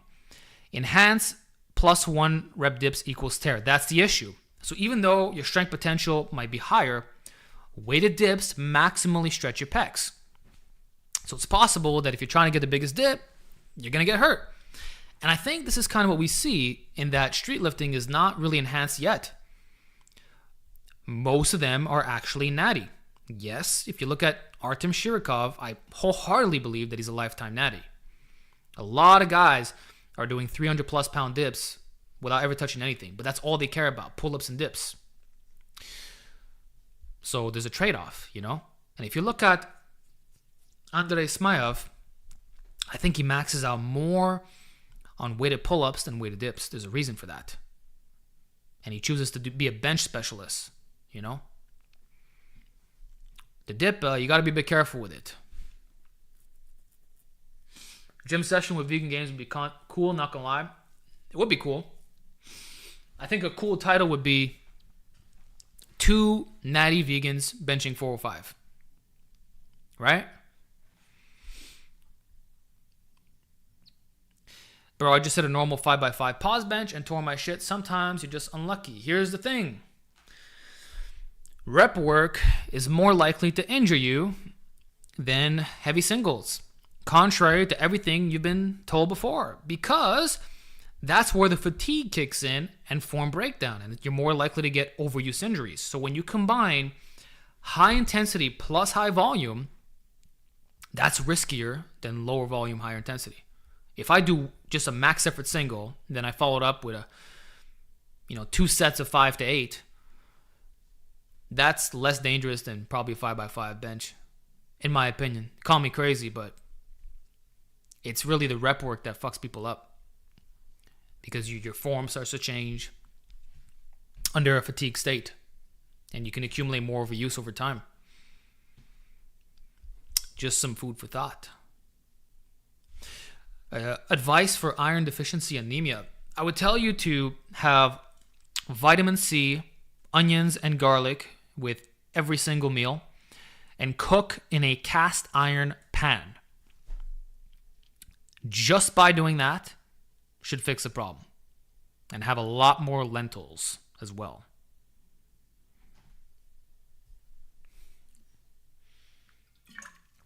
Thoughts on Ian Berseagle? I think he's a cool guy.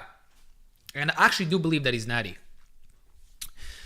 He looks, I know he's a young age and he has that physique, but he also has really good genetics and insane work ethic.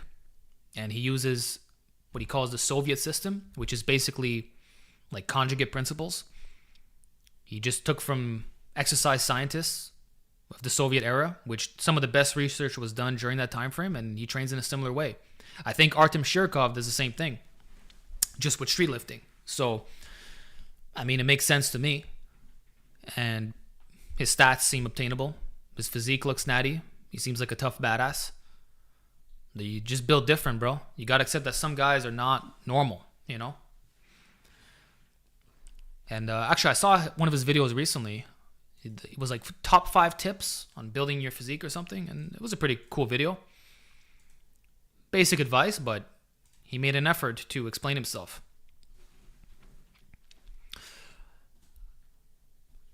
Thank you. When we do a podcast with Matt Winning, I asked Matt if he'd be down to. I did a podcast with Matt Winning in 2019, and then I actually met him in person in 2023. And he's like, hey, if you ever want to do that part 2, I'm game anytime. And I'm like, hell yeah. So we're on good terms. My only regret is I didn't train at his gym when I was there in Ohio, but we were exhausted, bro. I didn't even collab with Bald Omni-Man, you know? Like we were right about to go to the gym, and we look at each other with like this tired look, and it's like, yeah, you're not feeling it, eh? No. Yeah, some other time. And we just went to bed, and that was that, you know? But Matt, he's someone I need to collab with in person and on the podcast, because I think he gives some of the best advice on this platform. He's one of my inspirations for being injury-free in this game, and he did pay his dues drug-free as well. I asked on Patreon, drop when you want. Hey, I appreciate that, Igor. I appreciate you putting out a good word for me. But Matt's fucking legit, and I told him that in person. He also wants to. Well, shit. I'm going to put that on my to-do list. We need a part 2. Matt Winning 2.0. Now Dr. Matt Winning. So guys can't talk trash about his credentials. Hell yeah. You're in good hands there, brother. I'm going to hit him up. Thanks for letting me know. But I genuinely respect him, and there's a reason why he's still injury-free and able to like break records still. His new book's coming out. I'm going to get that, man. I'm going to show some support. All right. Fan funding. I want to start wrapping this up, guys. Alex, I'm wanting to start lifting again, but full-time job that eats up all my time. Should I just start lifting despite not getting enough sleep? 100%, bro. Here's some potential inspiration for you. So when I started YouTube channel, I was in Cégep, which is basically like college for Quebec. And I was probably sleeping 4 or 5 hours a night. I was an early intermediate lifter. I would wake up because it took me an hour and a half to get to school. I'd take the bus, and the subway is what you call it. Here it's called the metro. So it was on the other end of Montreal. I had to go there every morning. The first thing I would either sleep on the bus or I would read a book, and that's often what I did. So I would often go through a book or 2 a week on the bus. That's where I did all my freaking readings. Basically exclusively the bus, okay? So I would go to school, and then I would come back home. It would be late. I would eat supper, have a pot of coffee, go to the gym with my freaking tripod. Didn't have a car, so I had to walk to the gym 20 minutes back and forth with a tripod on my back, film the damn workout, come home, do the YouTube video, do the editing, then start writing on the book, being the Alpha Body, Alpha Diet, Naturally Enhanced, and then repeat all over. And I did that shit for a couple of years until I built up a decent following. I was in school the whole time till 2017. So from 2013 till 2017, of course, the sleep got better starting 2016. But we can say that for a good 2 years, I was not sleeping that well. And of course, that would be reflected in the gains, the progress, all that. It wasn't fun, but I still made it work. I still hustled my ass off. I still had no life, essentially. Not going out, not doing anything. But the gains were possible. I still got a lot stronger. And I didn't give up on the channel or what I want to do, like with my goals as it pertains to learning and making gains. So you have to make sacrifices sometimes, but I would never tell you to not train just because you can be busy. You can always make a way if you want it. So that's my advice. Do what you gotta do regardless of how you feel. Fuck it. Sometimes you gotta grind. It's a temporary phase. Things are gonna get less busy for you. And I would also tell you that the split makes a difference. Do full body twice a week, or even once a week if you have to. And eat as much food as you can to facilitate the best recovery, even if the sleep is not on point.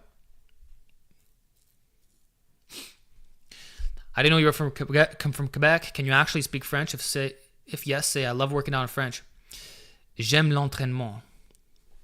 Oui, je parle français, mais j'ai un accent québécois. Ici, on parle français. C'est la langue primaire. Tu sais?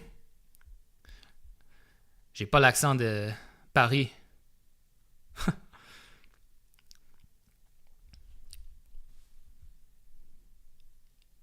Can you gain muscle working out once a week? Yeah, like I just said. But anyway, going back to the question. Actually, when I speak to natural hypertrophy, sometimes it's in French. Before we start the chat, it's fun. But what was your question? 1 second. Yeah, so regarding the busy lifestyle, bro, you just find a split that works for you and just get it in no matter what. It's better than doing nothing, right? Like, what's the alternative? I would also say that to get your cardio game in, switch to something efficient like a jump rope, or just open up your day with 120 burpees. It'll take you 10 to 12 minutes tops. So that'll maintain your cardio game. And then the gym, just do full body, superset everything. You won't spend a lot of time and you'll still get a good physique in the end. It's just going to take a bit longer and it won't be as good.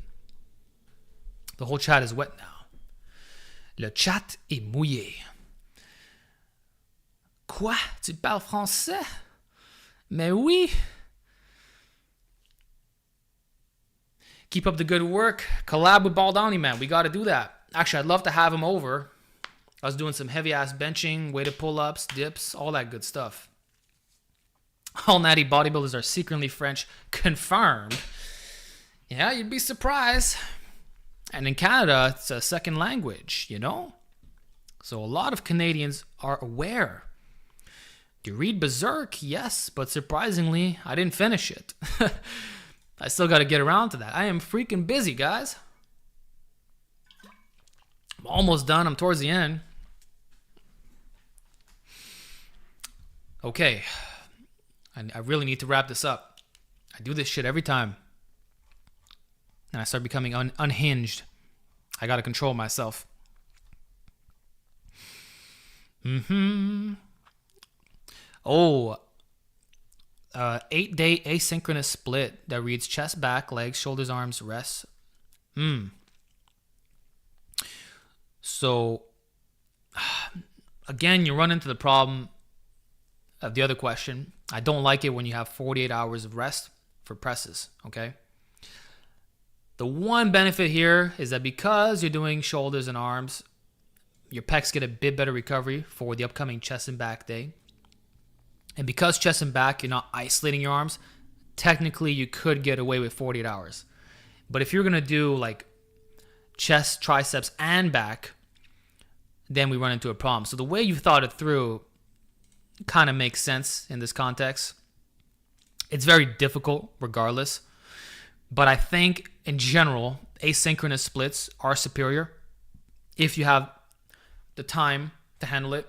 Like, that's probably what I'm going to do for this 405 bench journey. I'm still very undecided whether it's going to be Monday, Thursday, or Monday, Friday, because my recovery can vary depending on what movements I did and what I maxed out on, Like, if I'm doing a lot of length and bias work, sometimes at random, I'll need an extra day of recovery. And if I choose to press on that 72-hour mark, even though that's the optimal time frame, I might be a bit weaker than if I rest another day.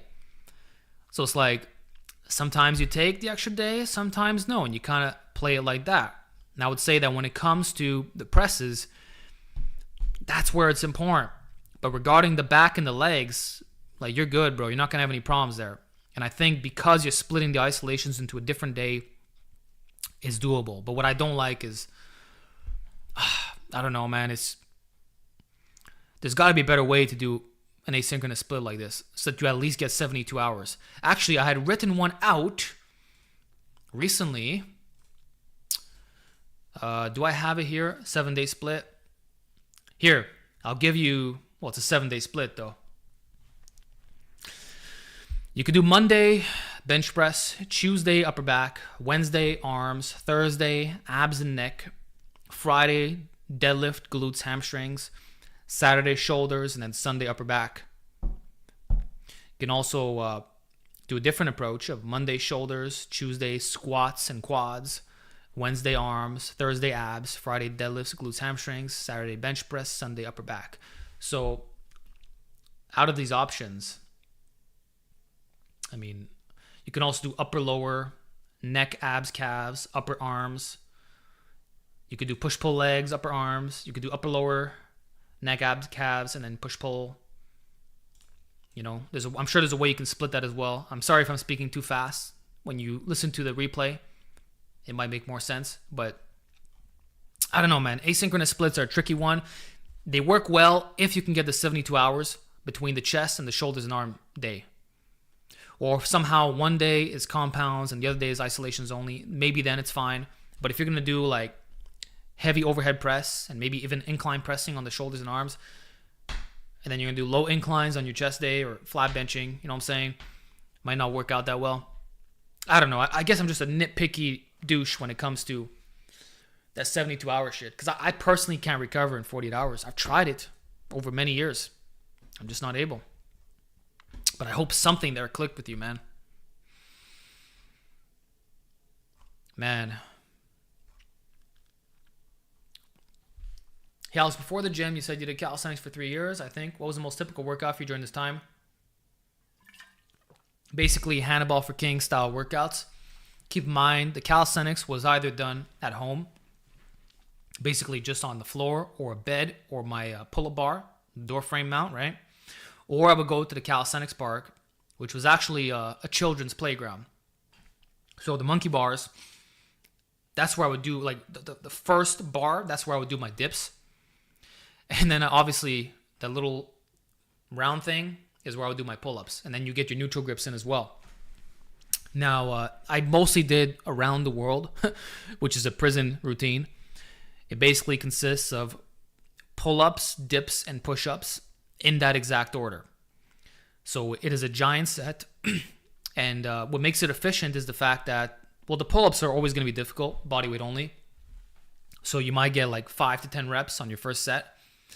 And then no rest, you go into the dips, hit at least 20 reps on that, and then jump on the floor, do any push-up variation you could think of. It could be a diamond push-up, it could be a decline push-up, whatever, right? It all depends on your experience level. And then you get another, say, 20 reps or whatever. The thing is, because you did the dips, you don't have to pump out a lot of reps on the push-ups. But I always supersetted the push-ups and dips together, starting with the dip. And then once that sequence was complete, I would rest about a minute, and then I would redo it all again. And I would do 10 to 15 sets of workout. At my highest, I was doing 15 sets, which if you calculate, I don't know, let's say I was doing 50 presses in one superset, like 25 dips, 25 push-ups or something, right? That's like doing 750, reps of presses in a workout. And for the pull-ups, let's say I was doing 10 to 15 reps, let's just say 12 times 15. Yeah, the pull-ups volume was less. It was like 180, 200 pull-ups a workout. So the pressing volume was actually higher than the pulling volume. But I literally kept it as simple as that. And then occasionally I would throw in like some body weight extensions, but those actually hurt my triceps early on. So I really just did a boatload of dips. And then when that got too easy, I started wearing a backpack. It was like a school bag. And I would fill it with books. And I had like a standard dumbbell, and I would throw in the plates in there. So that went up to 45 pounds, I believe. And actually, once I tried putting it to 50 or 55, and the thing ripped on me. So that's why I capped it to like 40, 45 pounds. But then I would do weighted pull-ups, weighted push-ups, usually off a decline, and then the weighted dips. So I just advanced that routine but weighted, and the same thing with the 10 to 15 sets. And then when at the end of the workout, I would jump up on a ledge. It was like this high from the floor. I don't know how tall it was. I would do jumps on that. I would do lunges and then pistol squats. A lot of pistol squats. I didn't use rings. I would do bent arm planches on the floor. And I also did muscle ups on random days whenever I felt like it. And front pulls, which is, I just made a short on that. But really, if I'm being 100 with you, it was around the world. And there was one more workout. It was called Passion for Profession. Chest workout level 2. This shit is like 2009. 13 years ago it came out. I did this fucking shit. I'm going to send you the workout right now. This workout's really good. It was like tempo push-ups. You had to do a lot of variations and sets with low rest. So that built my work capacity. But yeah, I just did a lot of pull-ups, dips, and push-ups. And yeah, I did that for literally 3 to 4 years. And then I would do jogging every morning, 5 kilometers. So I'm not going to describe where in Montreal I was living at, but I would jog from there all the way to Gouin, which is the end of Montreal North, and then back. So I did that every day. I was also on the swim team. I would swim, I don't remember, was it 2 to 4 times a week? Was it every other day? I actually don't remember. But yeah, that's what I did for cardio, and a lot of calisthenics, just circuit style, and I ended up bulking up from that. Actually, I didn't bulk at all. I stayed lean. I went from 120 pounds to 143 pounds. And then I signed up at the gym, and within 8 months, I was already an intermediate lifter, benching 2 plates for reps, squatting 3 plates for reps, but only deadlifting 335. It was my worst lift, So I responded very well, and I do credit the calisthenics, not my genetics or my structure. Actually, here's a fun one. So I did the ancestry test, right? And do you know that it gives you certain comparisons to professional athletes? And do you know what it put me as? Can I show you this shit? It put my stuff as below average in terms of potential strength and recoverability. It didn't even put me at average, but I have to show you this. One second, guys. Resend code. I'm going to read it to you exactly. Please select, 1 second. Email. I'm going to log in. I'm going to tell you these freaking stats. Verification code. That's not the right one. This is the verification code. Okay, where would it be here? Here you go. Okay. Alex's traits. Let's get into this shit. Determination, more determined. Can I show you this, guys? I just don't want to spoil my stuff. Here. It's not going to... There's no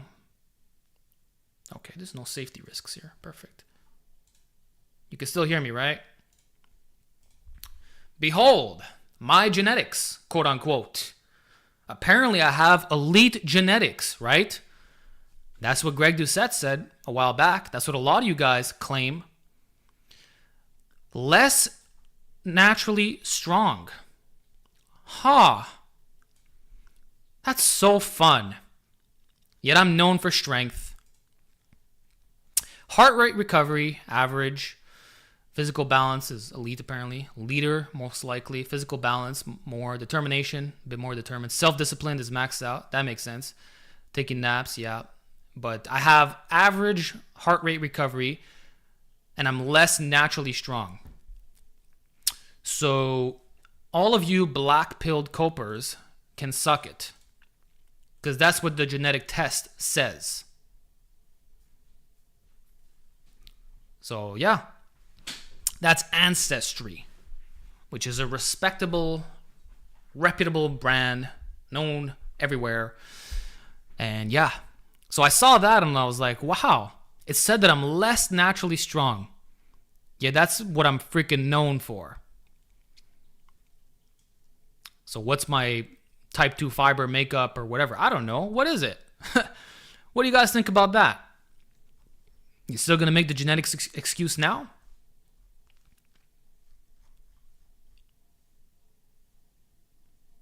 Yeah. Is this a legit test? Well, it's Ancestry, bro. It's like the world-renowned site when it comes to genetic testing. It literally tells you what your genetic makeup is, where your origins are. It matched me with my mother. It says 37% Southern Italian. It tells you where they immigrated from. Like they can nail it to a letter, you know? And it's always improving. So it's pretty accurate, I would say. Like they literally, this is your DNA that they're analyzing here. They're comparing you to other athletes and whatever. They can identify what these genes are. So, yeah. I'm surprised that I'm not getting a lot of feedback on that.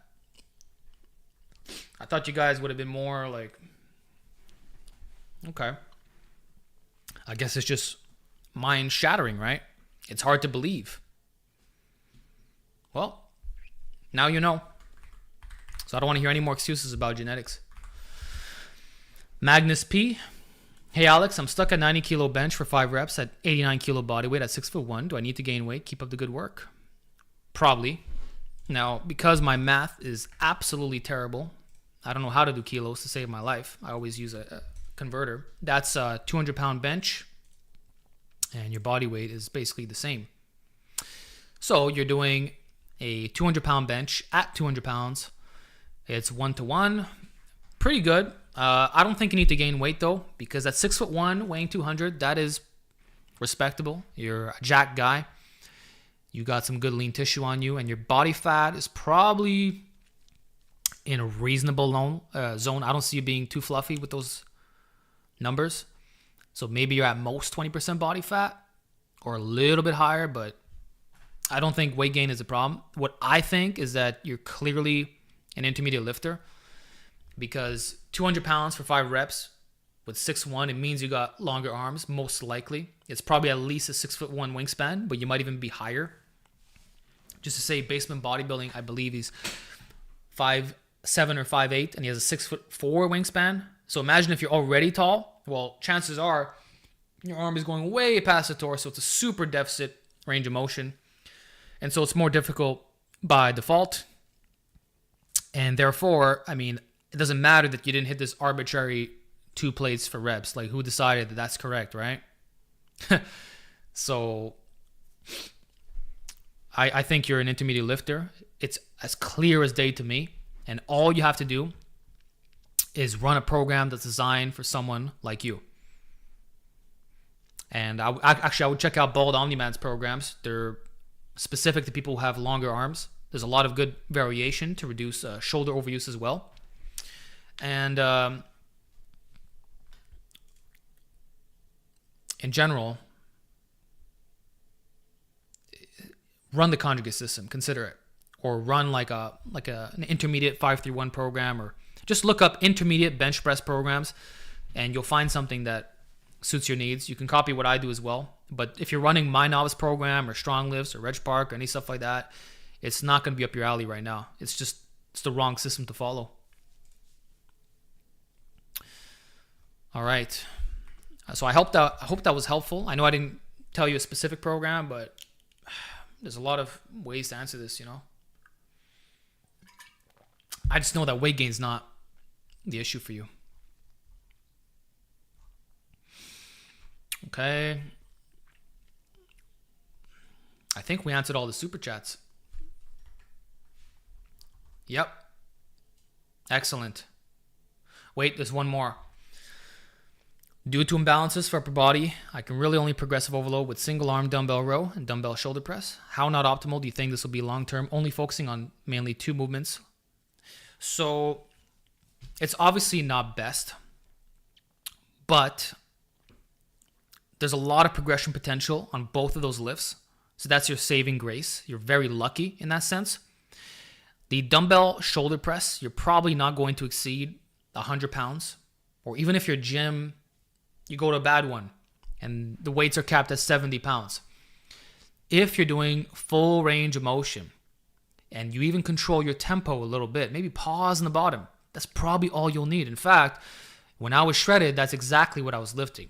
70 pounds in the dumbbell shoulder press compared to 100 pounds when I'm bulked up. So 70 pounds is actually respectable. And when I was an intermediate lifter, I was doing 65 to 70 pounds. And my shoulders look pretty good.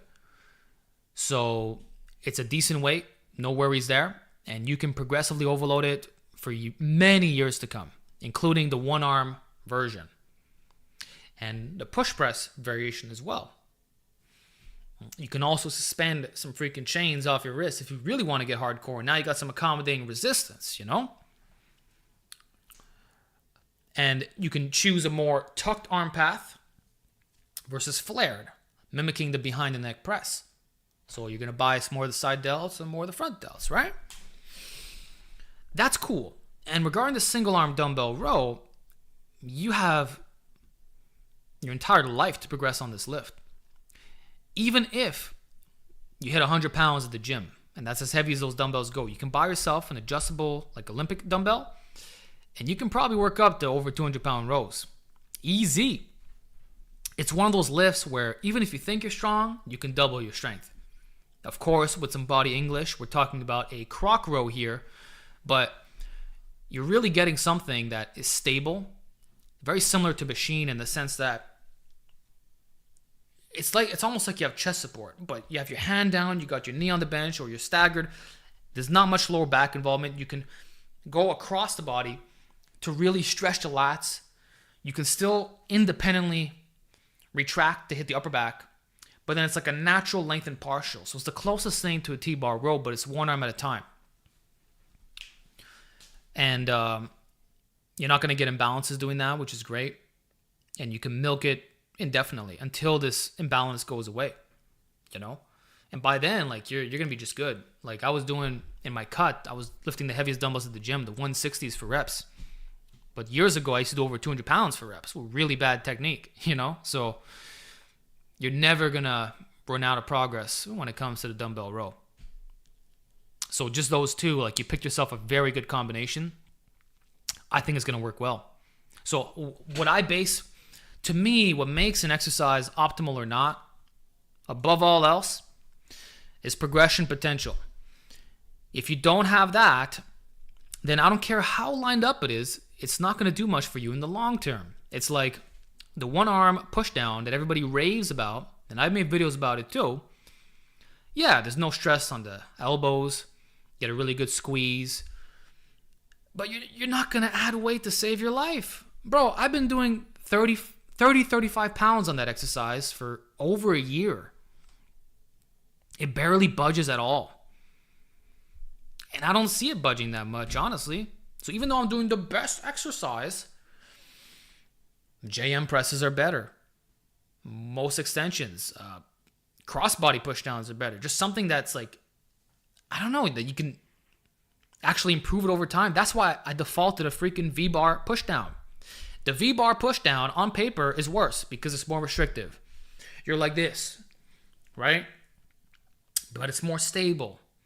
And you're able to exert more force into that freaking bar. And you can do 115 for reps, 135 for reps on a 1-to-1 cable. You got to freaking weigh yourself down with a belt. Show me a guy who's weighing himself with the one arm push down. It's not going to happen. It's like a tricep kickback. Don't get me wrong. I like it. I do it, especially with the springs nowadays. But alignment is not more important than progression potential. And in this case, dumbbell shoulder press, dumbbell row, you got it all working for you. So make those gains. She used to be a power lifter, and I don't really share my family or anybody that I know on this platform. You know what I'm saying? It's all about me or my peers. If you're not in the industry, why be in the videos, right? I want to be around serious lifters. Floral for music. My squat is lagging. 5'9", 170. Still see abs. Delts, see profile pic. Yeah, you look pretty capped to me. OHP 150, chin plus 100 pounds. Very nice. But squat is hard to even hit 260. I do upper lower twice a week. One heavy day, one lighter squat day. What do I do? Well, it sounds like you have a calisthenics background, or at least you have that kind of structure. 5'9", 170 lean. I mean, I see you right here. You look good. But you can have a great upper body and your legs be not the best. It's a common thing in the streetlifting world. So I would tell you, first of all, you're probably already an intermediate lifter. 260, let's round it up to 275 for reps. That's actually not bad. Actually, I would say it's good if you're doing a high bar. If it's a low bar powerlifting squat, then we got a little bit of a problem. But if it's ass to grass high bar, you got my respect. And I'm sure your legs don't look bad. You know, in truth, most guys who can squat 3 plates for reps have great looking legs. You know, look at Scott Herman. I don't think I've seen him do more than 3 plates for 10 reps, and his legs look great. He was always wearing shorts. So that could be you, right? But what I would say is, I mean, you're asking me, and I specialize in Conjugate, right? That's what I would tell you to run, bro. Same upper lower program. That does not have to be changed, except for the fact that you open up your workout with a heavy squat single. And you're going to rotate that variation every single week. So on Tuesday, so upper lower, right? Week 1, you can hit a high bar squat. Regular, just a test, see where your max is at. Week 2, you could do the same thing, but done off pins in the bottom. Either starting from the bottom or just working your way down. Week 3, high bar squat with 30 pounds of chains. Week 4, with 60 pounds of chains. And then week 5, you could add 90 chain, or you could switch to mini bands or monster mini bands. Now, if you don't want to do the accommodating resistance, forget about what I said. Just change your variation to something difficult. So week 1, high bar squat. Week 2, again, the pin squat, high bar. Week 3, front squat. Week 4, Zercher squat. You can mix in pause and touch and go, right? You can alternate between box squat and pins. Basically, I don't care what you choose to max out on, provided it is difficult and specific to your high bar squat. You could technically throw in low bar into that mix, but I would say forget about it for now. That's probably not your goal. Just max out on different squats, okay? And every time you do this, follow it up with 3 sets of 10 at 70%. So if you can do 315 for 1 repetition, because we're talking about like you're doing 260 for reps, 70% of that is 220. So load up 2 plates, do 3 by 10. And just hit that on your max effort session every single week, always a back down. And then on the Friday session, again, focus on those squats, but don't do the max effort.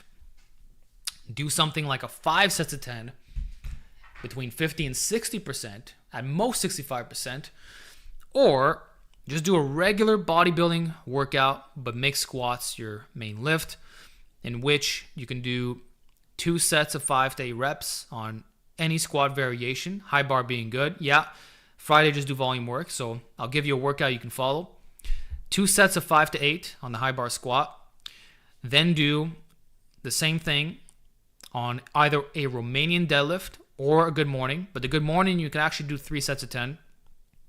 Then hit a belt squat if you have access to that. Or in general, a squat that doesn't load the spine. Followed up with reverse hyperextensions if your gym has that, or regular hyperextension. And then do either leg curls or Nordic curls. And then finish with either sissy squats or reverse Nordics. This way, you're building the quads through the isolated function in a way that's still going to have carryover to your back squat. The leg extension might not serve you in the same way. So I'd personally recommend the sissy squat. You do all that stuff. So volume, so Friday, like bodybuilding volume work, but more intensity, more specific to your squats. And then the Tuesday, you're periodizing with the max effort method, rotating and doing the percentage back downs. That squat is going to climb right up. it's gonna, bro, within not even a month, you're gonna be blowing way past those PRs. I guarantee it. It can't not happen. And by the way, when you're done those back downs on the squats, you still want to do a bodybuilding workout. But you don't have to go as crazy on certain accessories, like the sissy squats and Durverse hypers, okay? But if you can do belt squats twice a week, I would. And if you can do good mornings twice a week, I would. Because they generally have higher carryover than RDLs. And make sure to wear squat shoes to get more knee flexion. So you can hit the quads a bit harder. So that would be my advice for that. I think we're done this Q&A, guys. I'm going to answer a couple more questions here. We're going to wrap up. It's 3.5 hours that I've been doing this. Hell yeah, man. Got it. Thank you, man. Please keep me updated, okay? Yo, just joined the membership. Thank you for your support, brother. You're going to see some cool workouts. It is 265 stiff-legged deadlift for 10. Is it good at 140? 16 years old? Yeah, it's amazing. Or how much more weight would I need for upper end strength? No, that's fantastic, bro. Let's just round it up to 2.5 plates. Stiff-legged deadlift is basically an RDL where the legs are completely straight and you're going way below the knee, so that the plates are practically in front of the body, so you're getting a better stretch.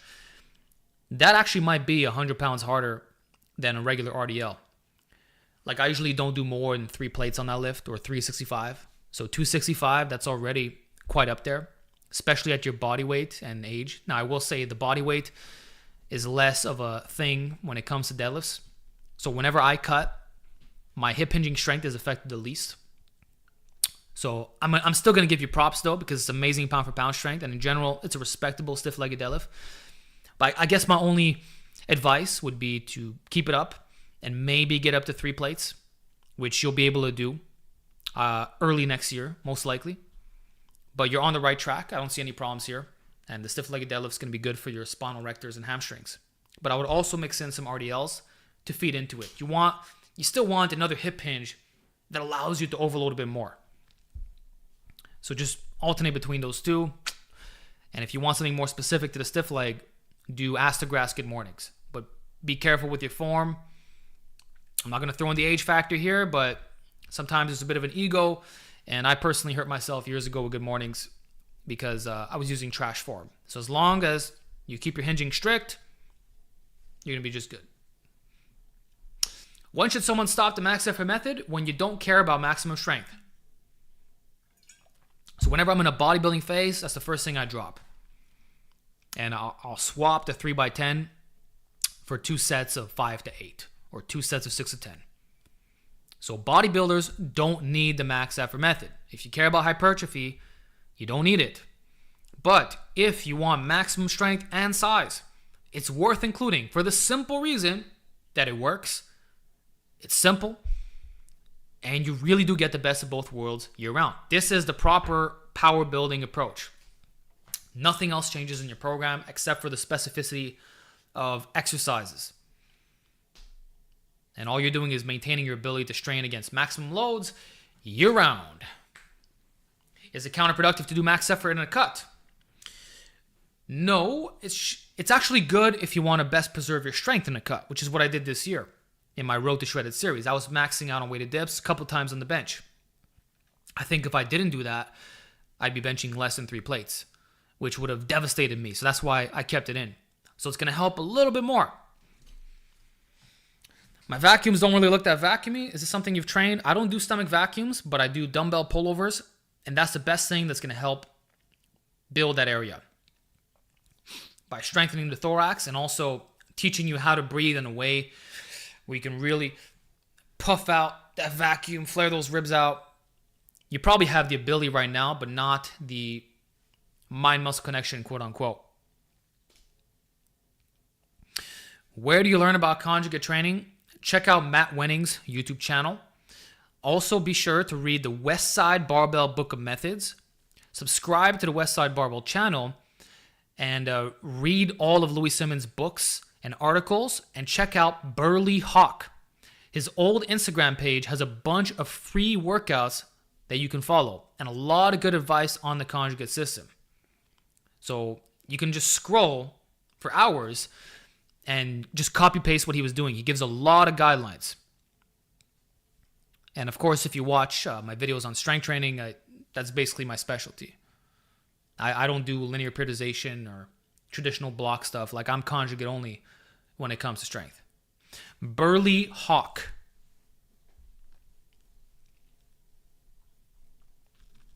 All right. What's your favorite upper back exercise if you had to pick one? Oh, God. I don't know.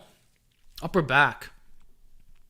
The thing is, I would have told you the T-bar row, and in a way it is, but it's also technically lat bias, which is how I never looked at it in the past, but it is, because when you use the V-bar, your arms are tucked in by your sides, then the big plates makes it a lengthened partial, but you're still hitting the spinal rectors, and you can retract the scapula independent of arm bend, so it still hits the upper back quite nice, and you're getting a nice weighted stretch on the traps. So the bottom pulling effect is better, but on the squeezing end, not so much.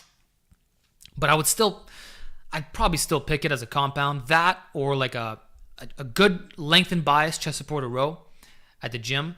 There's one that I have that has this effect. You can load up like 5 plates on it with a wide arm path. It's all upper back. That's phenomenal. That or the chest expander would be my top 3 picks.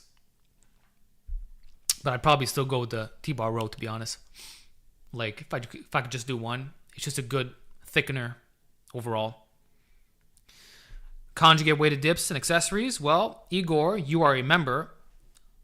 Look at the Road to Shredded playlist, and you'll see exactly how I did that. Basically, you'll just max out on different variations of the dip. Every single week, change the variation. So, week 1, you test your weighted dip.